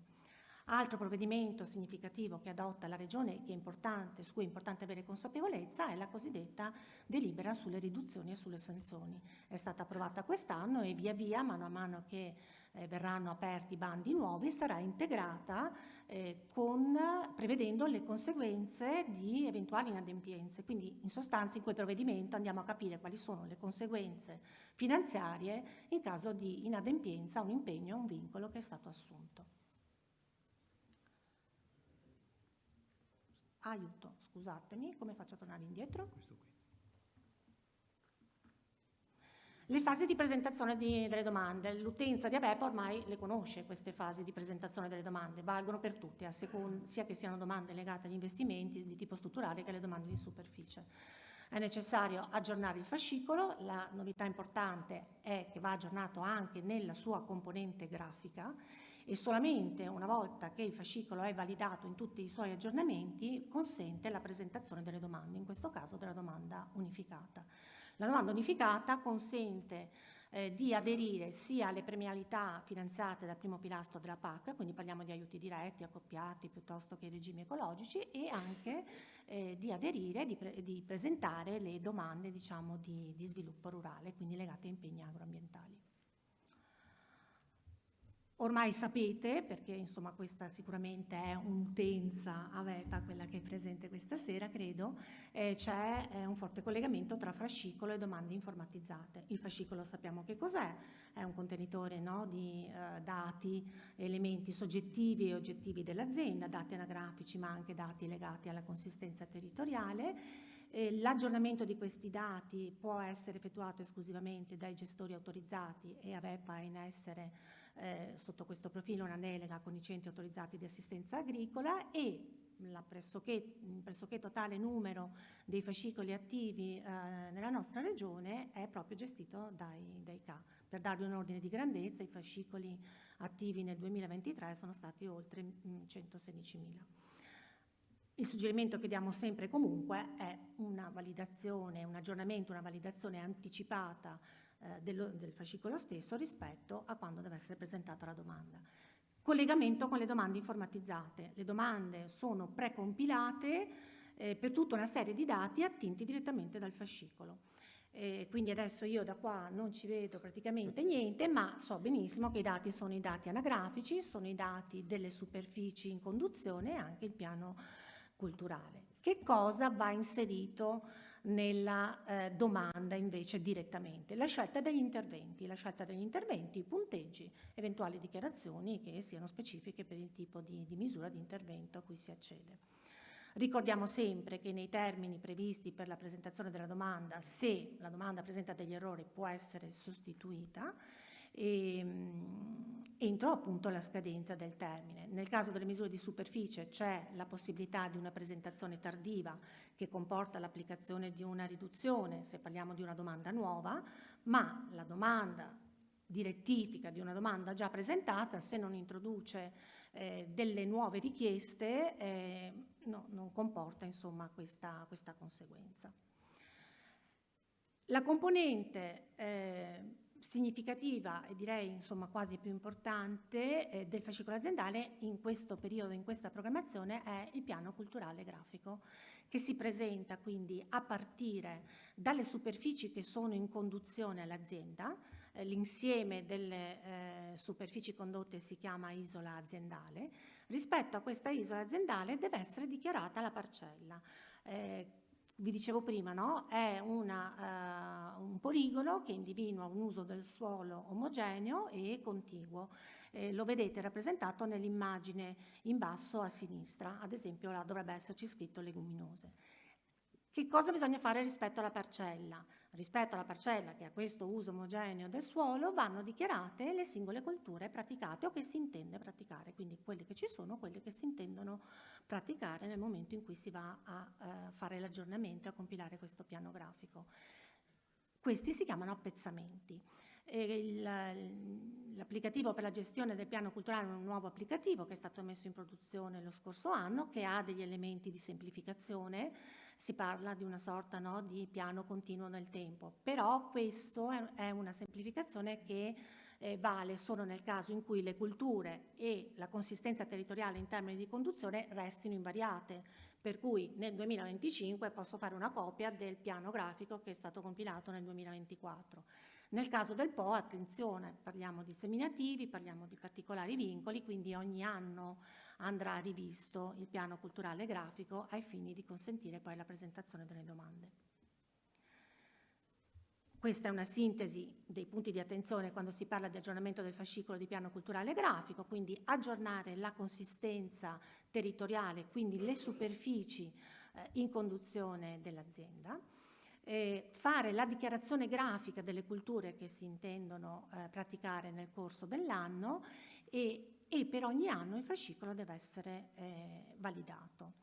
Quando si compila il piano culturale grafico e si intende aderire a un bando POA, bisogna prendere in considerazione anche un altro punto di attenzione, e cioè l'opportunità, la necessità che il piano culturale sia dichiarato correttamente. Perché la domanda con cui si chiede, si aderisce al pacchetto POA sarà una domanda essa stessa grafica, e gli strati informativi grafici che vi ritroverete che i tecnici compilatori si ritroveranno nelle domande sono richiamati dal fascicolo, dal piano culturale grafico, e sono già filtrati in base a quelle che sono le culture che possono essere ammesse negli interventi del POA, tenendo conto anche dei relativi distretti irrigui su cui si trovano gli appezzamenti dichiarati. Quindi la scelta imprenditoriale già nella fase di compilazione del piano culturale deve porre attenzione alle culture che sono ammesse. Ovviamente se viene scelta l'alternativa, quella completa, quella che comprende anche la SRA 02, la scelta delle culture diventa più limitata. Mentre per quanto riguarda invece la compilazione delle culture rispetto alla SRA 06 bisognerà tener conto dei vincoli temporali che derivano proprio dall'impostazione della misura, e quindi che quelle culture culturali devono almeno per 60 giorni essere presenti sulle superfici che vengono dichiarate nel periodo che va dal 1° di gennaio al 15 di maggio. Attenzione anche alle superfici non ammesse, si diceva anche prima. Sono le superfici, le aree le aree degli impianti fotovoltaici, inclusi anche gli impianti agrofotovoltaici, e poi l'azienda dovrà comunque in questa fase di compilazione del piano culturale ricordarsi di quali sono le superfici che ha dato o che intende dare in asservimento ad altre aziende per lo spandimento degli effluenti. Ovviamente queste superfici, rispetto a queste, in fase di compilazione della domanda poi noi non potremo fare dei controlli preventivi perché attualmente non sono previsti. Una volta validato il piano culturale si può cominciare a presentare la domanda unificata, quindi come vedete è composta di varie schede, tra cui la scelta anche degli interventi legati allo sviluppo rurale. La scelta dell'intervento, in questo caso POA, è una scelta anche grafica.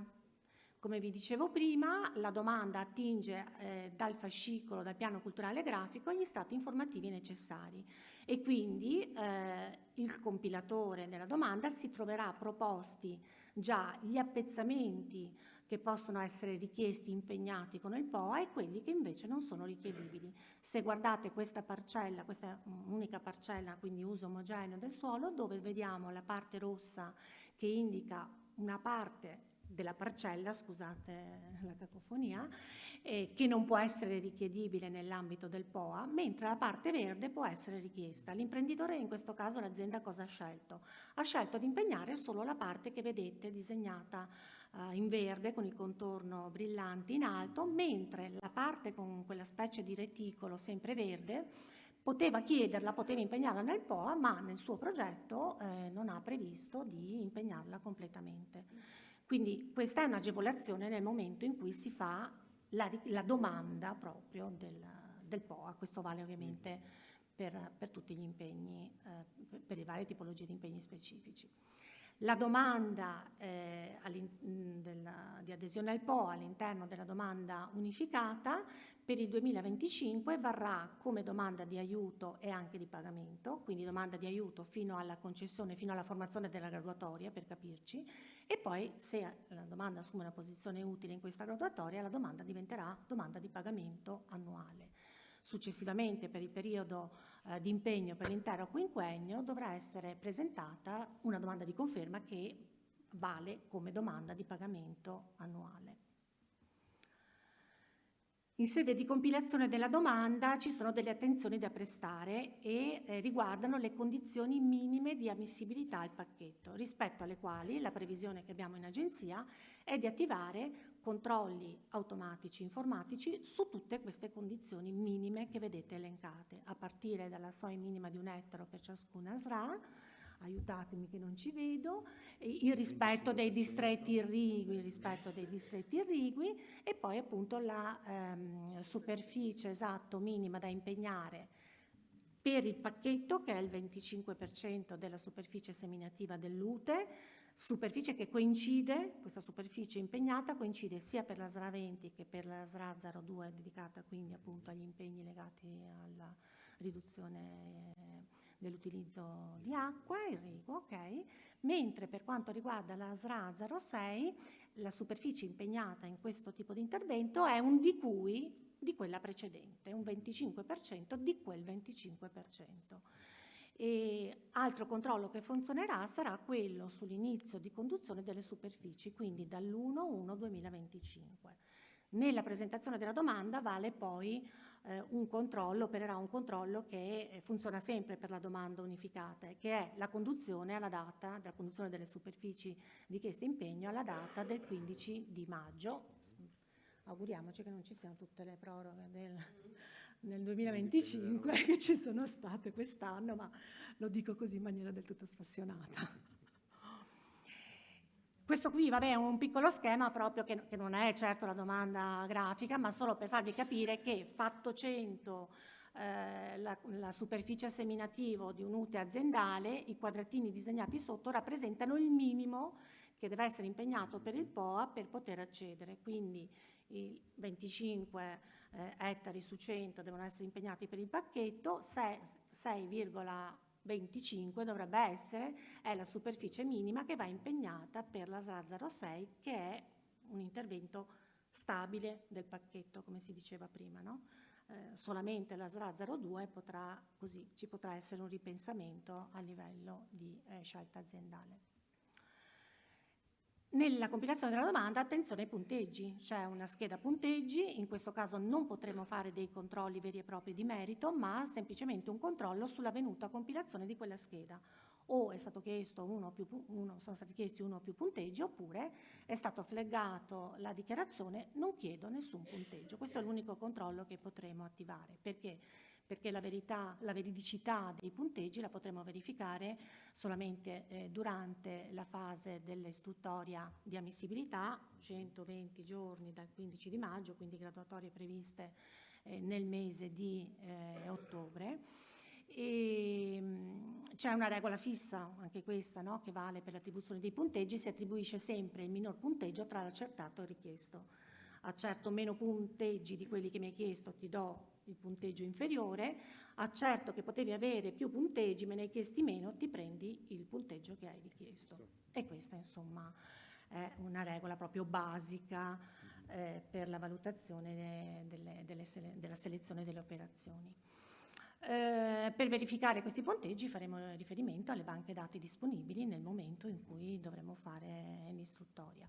Questo invece è uno schema che trovate negli indirizzi procedurali approvati da Regione Veneto e che riassume un po' gli adempimenti che si protraggono, no? Nel periodo di impegno in capo all'azienda, a partire dal 1 di gennaio quest'anno, possiamo metterci già 2025, e per i 5 anni successivi per la durata del periodo vincolativo. Le condizioni di ammissibilità devono quindi esistere già nella prima fase, quella che ci porterà a formare poi la graduatoria, e devono essere però mantenute anche fino alla fine del periodo vincolativo.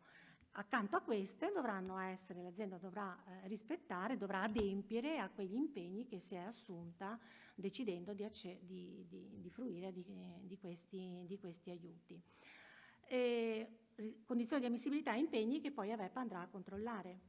Come vi dicevo prima, l'eventuale inadempienza sarà sanzionata e quindi potrà comportare una riduzione progressiva dell'aiuto che sarebbe spettante fino addirittura alla decadenza e quindi alla perdita del 100% dell'aiuto che avrebbe potuto avere il beneficiario. Ai fini dell'erogazione del pagamento annuale, quindi, come vi dicevo, noi andremo a verificare condizioni di ammissibilità e impegni specifici. L'ammissibilità della superficie impegnata sarà controllata con quegli strumenti tecnologici innovativi di cui vi facevo cenno all'inizio e che potranno essere utilizzati anche per taluni impegni previsti dai bandi. Questi ultimi li controlleremo in base a controlli incrociati con le banche dati, come ad esempio il registro degli interventi culturali, e queste metodologie di controllo saranno sempre integrate con il controllo tradizionale in campo presso quindi l'azienda. Per quanto mi soffermo un attimo sulle verifiche di ammissibilità delle superfici impegnate, perché la vera grossa novità di questo periodo di programmazione riguarda proprio l'utilizzo di strumenti che consentono di effettuare un monitoraggio continuo e sistematico sulle superfici. Il monitoraggio satellitare ci consente infatti di processare, è un sistema che ci consente di processare le immagini satellitari attraverso determinati indicatori e al fine di verificare la verità in campo, in un certo senso, di verificare che cosa, se la cultura dichiarata effettivamente si trova trova conferma con questo strumento. Quindi questo monitoraggio sarà poi accompagnato, diciamo, dall'indicazione di compatibilità tra il dichiarato e quello che è rilevabile. Avrete già sentito parlare in questi 2 anni di bandierine verdi, gialle e rosse per indicare appunto il risultato di questo monitoraggio e quindi l'esito di compatibilità positivo o meno che possiamo riscontrare. Laddove questo strumento una cosa che stavo per dimenticare di dire è che cosa consente di verificare in concreto il monitoraggio satellitare. Consente di controllare alcune attività come ad esempio le lavorazioni del terreno, l'aratura oppure anche l'avvenuto pascolamento, e poi consente la cosa, diciamo così, prioritaria di verificare proprio la presenza della cultura. Facendo un esempio, ho colto quello che stava dicendo il dottor Contarin parlando di cover crops. Questa è una forma di controllo che, per esempio, probabilmente potremmo applicare anche per verificare la presenza delle cover crops nell'ambito della SRA 06.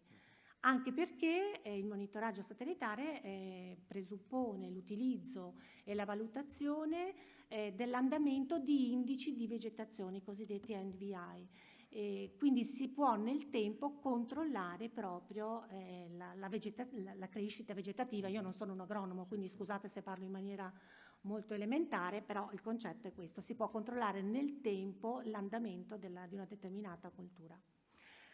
Laddove non arriverà il monitoraggio satellitare, perché non è che potremo rilevare tutte le culture su tutto il territorio regionale, c'è uno strumento integrativo che è uno strumento di precisione per i rilievi direttamente in campo. È già in uso ancora dallo scorso anno l'applicazione, la VEPA Image, che è utilizzabile su smartphone da parte direttamente del beneficiario. L'utilizzo però di questa applicazione, che serve per acquisire foto georeferenziate, avviene solo su richiesta dell'amministrazione, quindi solo su richiesta di AVEPA e solo su indicazione dei punti di scatto.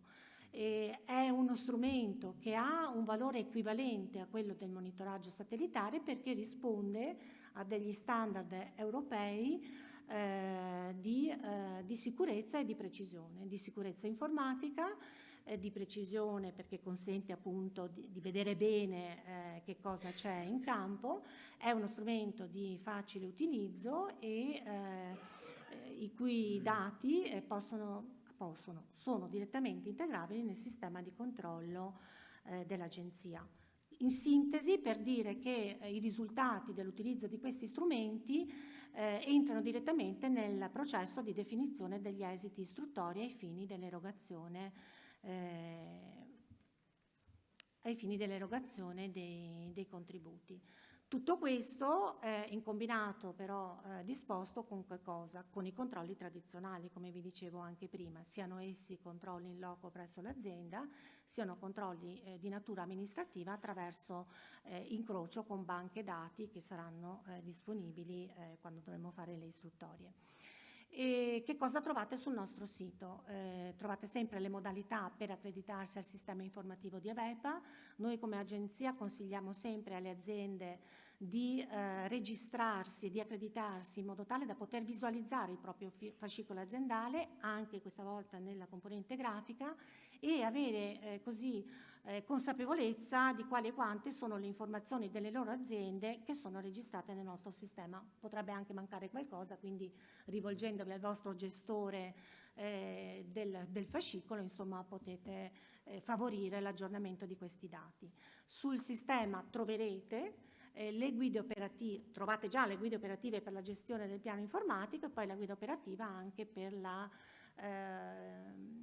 presentazione della componente sviluppo rurale legata alla domanda unificata. Queste guide operative sono fondamentalmente rivolte ai tecnici compilatori, quindi ai CA, e ai quali per ogni campagna dedichiamo azioni di formazioni e aggiornamenti continui sulle funzionalità e sul funzionamento degli applicativi, perché questo è l'unico modo per dare un supporto che sia al tempo stesso capillare e tempestivo per il buon esito della presentazione delle domande. Ultimo passaggio per quanto riguarda... Ce la faccio? No, sono andata anche già al grazie. Per quanto riguarda il supporto agli utenti, vabbè, qui vedete riepilogati i nostri indirizzi email per assistenza su fascicolo, piano grafico e procedure di superficie.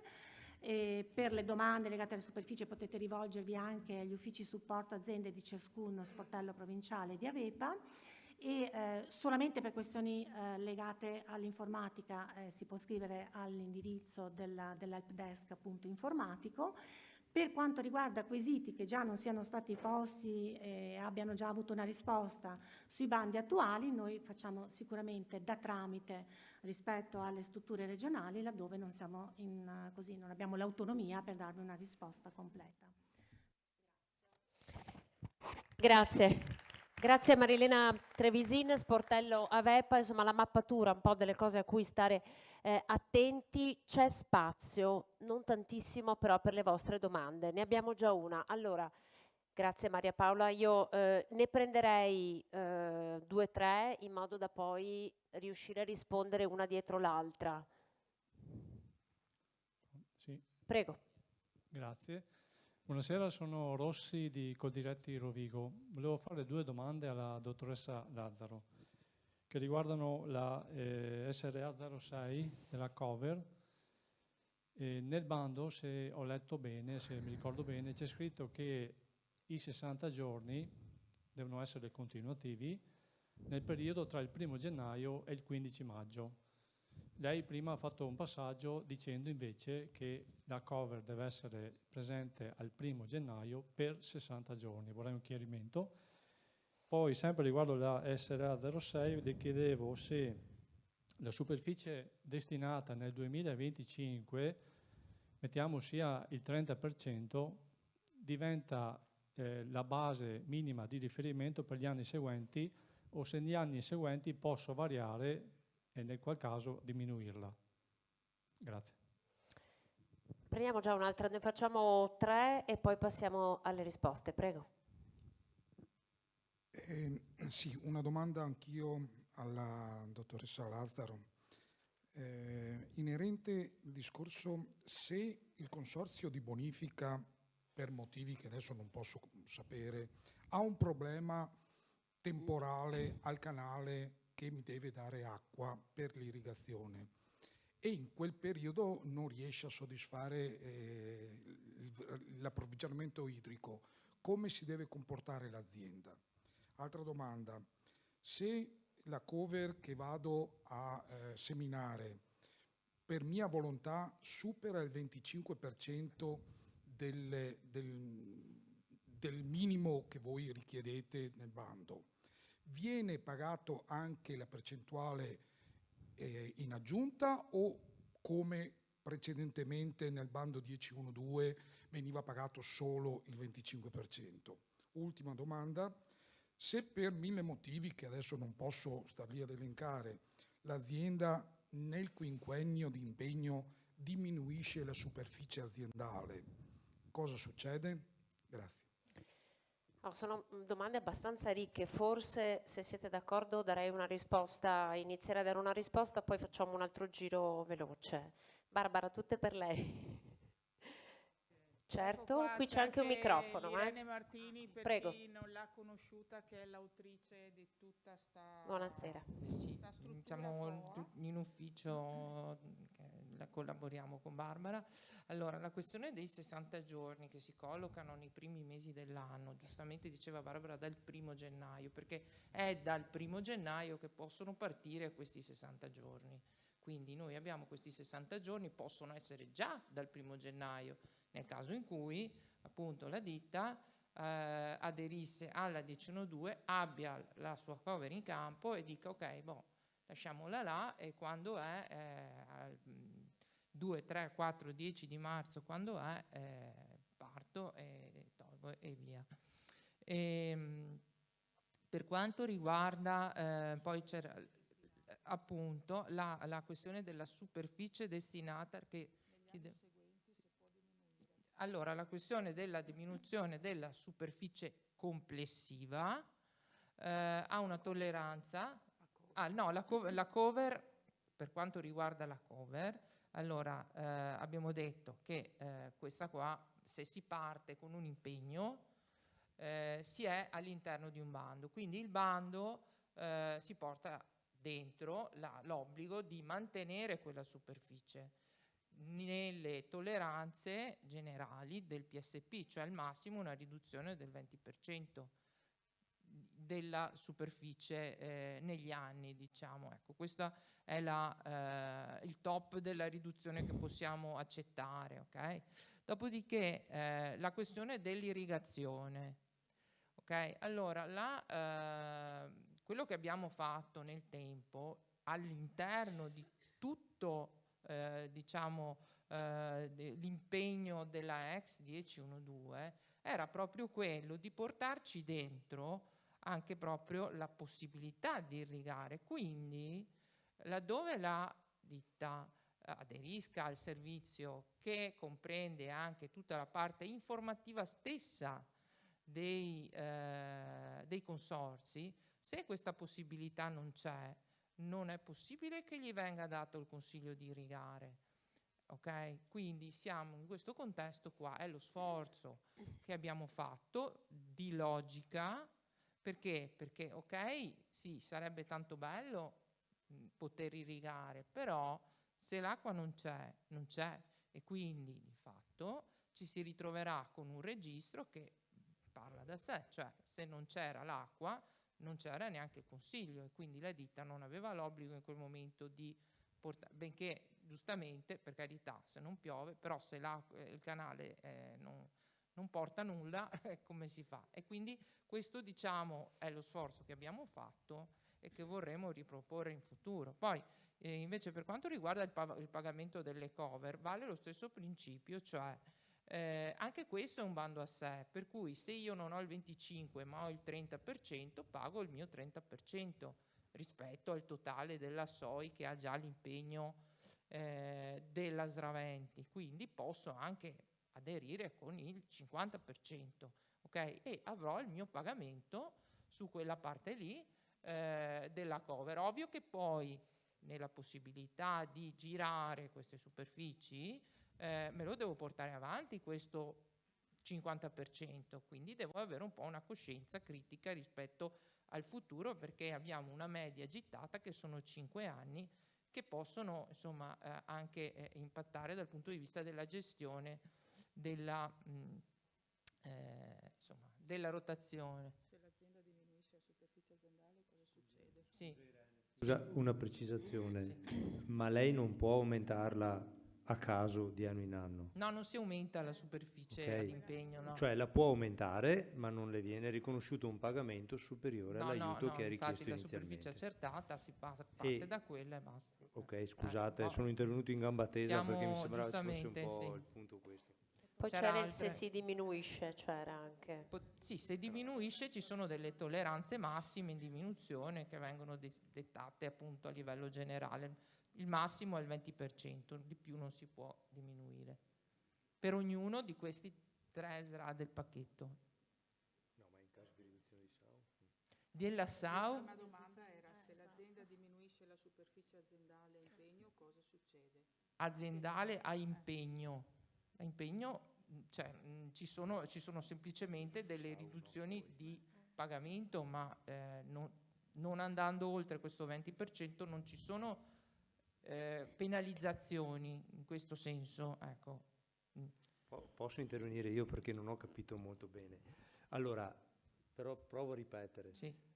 Se lei vende una parte di azienda, continua l'impegno sulla parte residua, ovviamente se la compravendita incide sulla superficie che ha messo sotto impegno 2 anni fa, 2 anni prima, andrà a ritagliarla e non scadrà quella domanda, perché restano le regole. Se si riduce la superficie oggetto di impegno di una quantità superiore al 20%, si va ad applicare una riduzione di premio più che proporzionale fino a una certa quantità, oltre la quale decade la domanda e si recuperano i premi degli anni precedenti. Questa regola resta.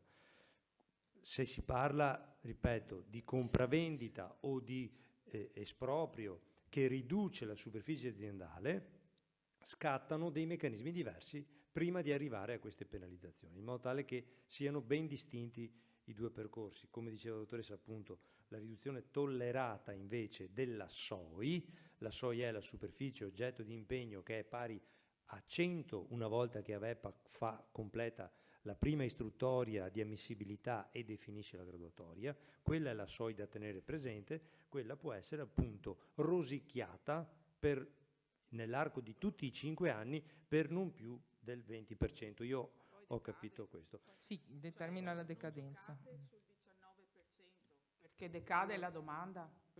Decade la domanda e restituite tutto.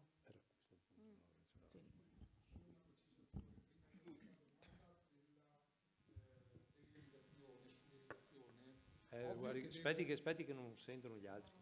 Scusate, una precisazione sulla domanda del discorso irriguo. Ovvio che io come azienda devo sapere se ho i canali che forniscono l'azienda d'acqua. Stavo parlando di un'eccezione. Capita come l'altro anno, quando abbiamo avuto grandissima difficoltà a reperire acqua perché il consorzio di bonifica faceva fatica a reperire acqua dalle fonti in certe zone, sono casi rari che sono successi, ma non escludo che possano succedere, può essere che non riesce per un momento, per 10 giorni, per 15 giorni, garantire la fornitura. Ripeto, in caso eccezionale cosa succede? Ecco, era solo questo. Ovvio che se non ho canali che passano per l'azienda non andrò ad aderire alla misura, certo. Segnalo una cosa, il sistema finora utilizzato si chiama e-reframe ed è collegato ai consigli e ai turni gestiti dai consorzi bonifica. Quindi se vi arriva un consiglio irriguo è perché il consorzio bonifica sa che in quell'area lì, quel giorno lì, c'è l'acqua per distribuirla. Perché non facciamo un pallottoliere a caso che vi dà le indicazioni per ottemperare a quei metri cubi all'interno di un contesto complessivo stagionale. Facciamo un consiglio irriguo che è relazionato ai turni irrigui e alle disponibilità di derivazione che per quel consorzio, per quel canale lì, il consorzio ha quel giorno in cui vi è detto di poter irrigare. È così da sempre, non è che adesso cambiamo il sistema di consiglio irriguo, perché non ci siamo mai arrischiati dal 2012 ad adesso di darvi delle indicazioni operative che non rispondessero alle disponibilità di acqua superficiale che sul territorio avevate in quel momento, in quel giorno. Quindi questa cosa qui, se il consorzio di bonifica gestisce l'informazione così come la gestisce, perché tutti i consorzi di bonifica rispondono ad AMBI, AMBI gestisce questa informazione all'interno del sistema nazionale per darvi la risposta con quel messaggio SMS, non vi arriva un messaggio se l'acqua superficiale non è disponibile. Abbiamo il tempo di fare un altro giro veloce di domande, ce l'abbiamo, ce n'è una qui, Maria Paola. Chi altro avrebbe una domanda da formulare? Giusto, andiamo ad alzata di mano così ci rendiamo un po' conto dei tempi. Ne abbiamo un paio, perfetto, grazie.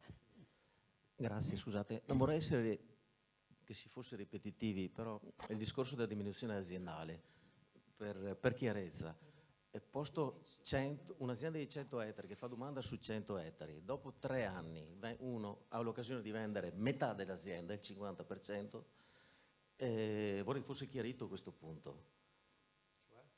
Cioè, ha un impegno su tutta l'azienda che è 100 ettari, dopo 3 anni l'azienda è di 50 perché 50 vengono venduti. Se c'è una riduzione, c'è una diminuzione, c'è un'esclusione, sì, c'è una basta penalità. leggersi attentamente, come è stato detto, i bandi e gli indirizzi procedurali, cosa che ovviamente i consulenti immagino faranno. E è previsto delle fattispecie nelle quali la riduzione della SOI non viene penalizzata. Una di queste fattispecie riguarda l'alienazione della SAU dell'azienda, in cui non si va a recupero qualora questa riduzione vada a intaccare la SOI. Ovviamente dipende dall'entità. Lei ha 100 ettari, però ha partecipato al bando con 30 ettari. Ne vende 50, bene, si assicuri di poter non intaccare i 30 ettari. Se invece partecipa con 100 ettari, come diceva, e ne vende metà, certo, è la casistica che rientra, per cui lei vedrà comparire una revisione istruttoria, la sua domanda verrà riportata alla realtà attuale nel momento in cui si verificherà questa vicenda, che va ovviamente segnalata da VEPA. Non può essere preso atto a caso. Consiglio, segnalatelo prima. Non si può arrivare alla domanda di conferma perché il sistema, che legge sì in automatico il fascicolo, ma presuppone che quel fascicolo e quella situazione sia aggiornata. Se invece si arriva alla domanda di conferma col fascicolo da aggiornare, con la cosa da segnalare, eccetera, diventa tutto un pochino più complesso e l'informatica è una bella roba, ma è anche, come sapete, molto, molto complicata. Ecco, quindi consiglio segnalarlo prima. L'esempio è estremo, ma funziona così. Ripeto, se invece non si vende l'azienda, non si ha esproprio, non succede niente, che è la grande maggioranza dei casi, a dire il vero, finora, diversamente da come avveniva in passato, prima di far scattare la sanzione con recupero della domanda, decadenza, revoca e quant'altro, c'è questa tolleranza di un 20% spalmato sui 5 anni, per cui 100 ettari iniziali per vari motivi potranno diventare 80. Ovviamente non c'è nessuna sanzione che riduce il premio unitario, però ovviamente non verranno pagati quei 20 ettari dal momento in cui scompaiono dalla domanda. Ok? Per essere chiari. Grazie. Ne abbiamo un'altra qui, poi ok, andiamo da lei e poi direi che dobbiamo chiudere, sì. Allora, io volevo segnalare alcune criticità che ci sono sul portale su cui dobbiamo operare. Allora, la prima è che i tecnici liberi professionisti non hanno la possibilità di vedere la domanda del piano grafico, quindi non abbiamo la possibilità di capire il centro di assistenza agricola, le isole o le parcelle che ha messo in domanda nel caso del 2025, che cosa viene messo di impegno. Sempre da libero professionista faccio presente che anche la sezione territorio del fascicolo non è possibile la consultazione. Avete inoltre tolto la possibilità di generare una stampa del piano culturale con l'indicazione dei riferimenti catastali, questo da circa un mese a sta parte. Poi volevo capire invece a livello di RIC, nel momento in cui l'azienda presenta la domanda unica, fa tutto il suo procedimento, avviene l'apertura del RIC. Nel caso di aziende con comunicazione nitrati è necessaria ogni volta la nuova comunicazione con il flag sulle particelle, sulle parcelle che sono state confermate in misura POA, misura agroambientale. Volevo capire, c'è un modo per bypassare questo onere per le aziende?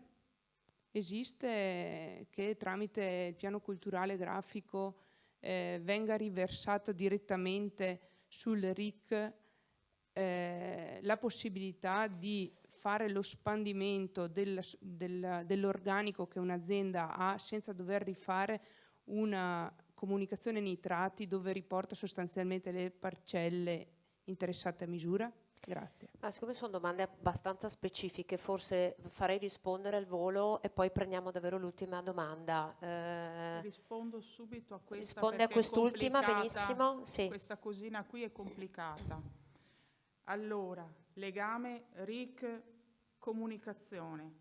La comunicazione ai nitrati lavora e ragiona perché è una norma nazionale così impostata su catasto. Adesso sta cambiando la configurazione del fascicolo, come ha detto la dottoressa Trevisin, con la parcella.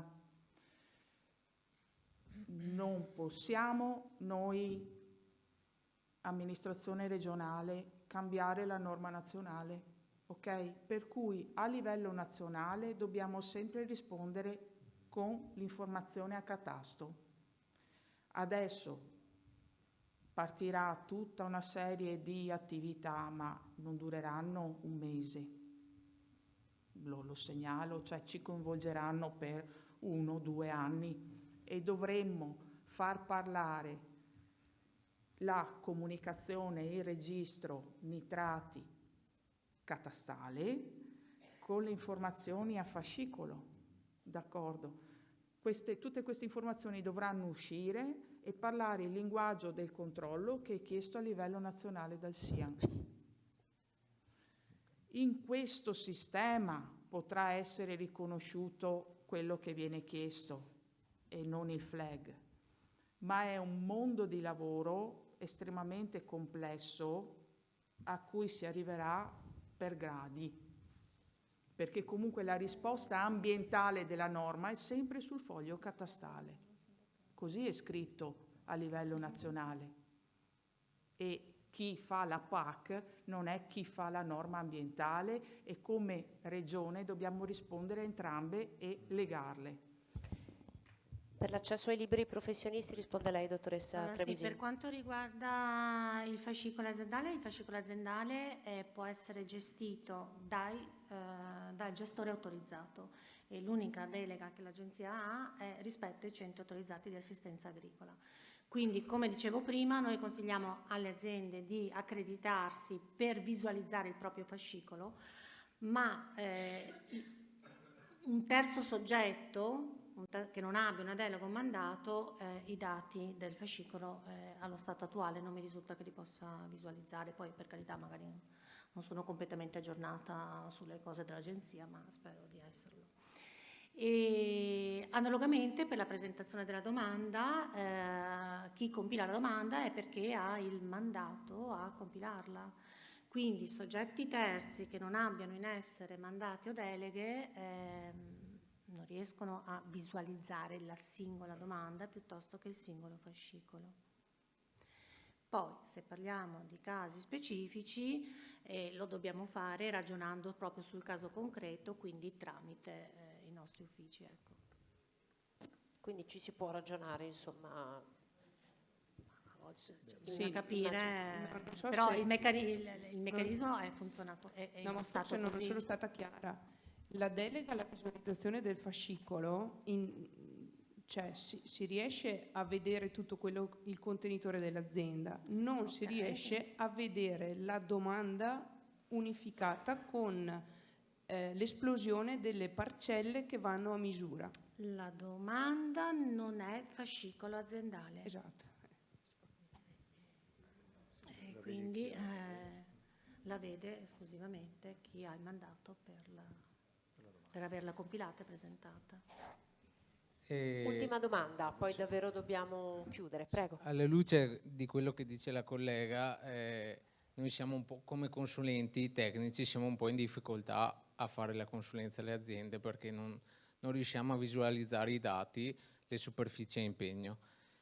Tant'è che rispetto alla precedente misura, le superfici ammissibili adesso sono ricondotte ai distretti irrigui presenti all'interno del Sigrian, di cui non è possibile visualizzare il dato, perché l'accesso è solo limitato agli enti pubblici e noi non possiamo visualizzare quali sono le superfici ammissibili. Allora, adesso scusa, non è questa la sede, cioè adesso non capisco a cosa vi riferite, ripeto, vi invito a porre le questioni in maniera un po' più organica anche all'agenzia, perché c'è una disciplina nazionale rispetto a questo tipo, cioè il tema qui non è più la misura e il bando, sono le modalità di fruizione, di messa a disposizione di soggetti terzi rispetto all'azienda, di informazioni detenute dall'azienda e che l'amministrazione tratta ai fini che le vengono consegnate dall'azienda. Quindi ci sono dei limiti giuridici di cui la stessa Regione prende atto, non possiamo fare altrimenti, da un lato. Dall'altra parte, per quanto riguarda il Sigrian, certo i layer sono utilizzati, sono caricati dentro al sistema informativo complessivo dell'agenzia e quindi vengono tirati su automaticamente dalla domanda. Nel momento in cui non riesci a vedere la domanda o hai un problema di accesso alle informazioni, è ovvio che non le trovi in giro.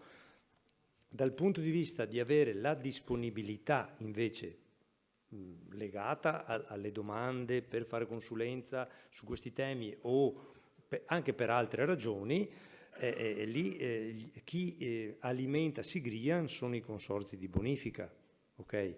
Poi c'è una direzione in regione che si occupa di bonifica e irrigazione e può, come dire, fare da tramite e dire c'è una richiesta, uno chiede di conoscere rispetto a un determinato territorio qual è la situazione.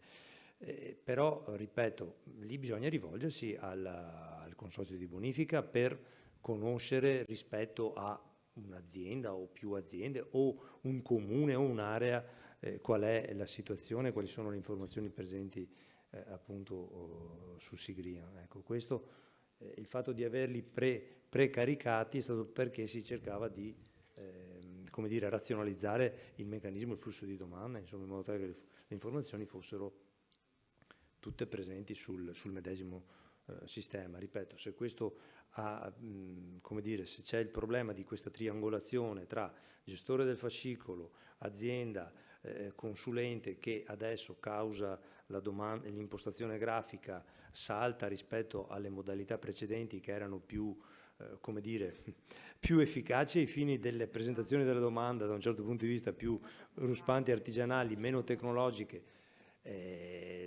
io ne prendo atto, ma purtroppo, ripeto, il problema ad esempio del mancato dialogo, della domanda delle informazioni grafiche imposte da Bruxelles rispetto alla gestione degli aiuti, in particolare il primo pilastro, sempre là andiamo a finire, con tutto un mondo che ragiona invece con l'alfanumerico, col catastale, le regioni l'hanno posto da qualche anno a questa parte e molta resistenza che è stata additata come negligenza delle regioni da parte delle amministrazioni centrali, AGEA in primis, in realtà era semplice consapevolezza del caos che si veniva a creare e delle disfunzioni di cui i vostri due interventi adesso danno testimonianza, quindi ripeto, non è un contraddittorio questo, è per fornirvi gli elementi come risultano dal punto di vista della pratica operativa a noi. Ripeto, sulle informazioni su Sigrian il percorso può essere questo, rispetto alle altre vicende Barbara ha testimoniato, il lavoro è in corso, non è che non vale in questo caso il mal comune mezzo gaudio, ma chi ha a che fare con la vicenda dell'intervento 17 sulle assicurazioni, sempre PSN, contributi alle polizze assicurative gestite dai consorzi di difesa, anche lì il fronte è lo stesso, cioè il doppio lavoro, da un lato appunto il fascicolo grafico, la domanda grafica, che non consente di avere le informazioni necessarie sulla coltura assicurata e viene richiesto al consorzio di difesa di rimettere tutto a mano perché non si ricava dal grafico il catastale. ripeto, non è una novità, è un problema che avevamo cercato di anticipare, ma come dire, è stato scambiato per ostruzionismo, mentre in realtà era semplice consapevolezza di come si fanno le cose. Speriamo che nell'arco purtroppo di un po' di tempo arrivino risposte. Grazie. Scusate, allora, prego. grazie a Franco Contarin, grazie a Barbara Lazzaro, grazie a Marilena Trevisin. Se vi fosse sfuggito qualcosa, sapete che tra qualche giorno sul sito www.venetorurale.it c'è tutto, perché è stato registrato, quindi viene pubblicato.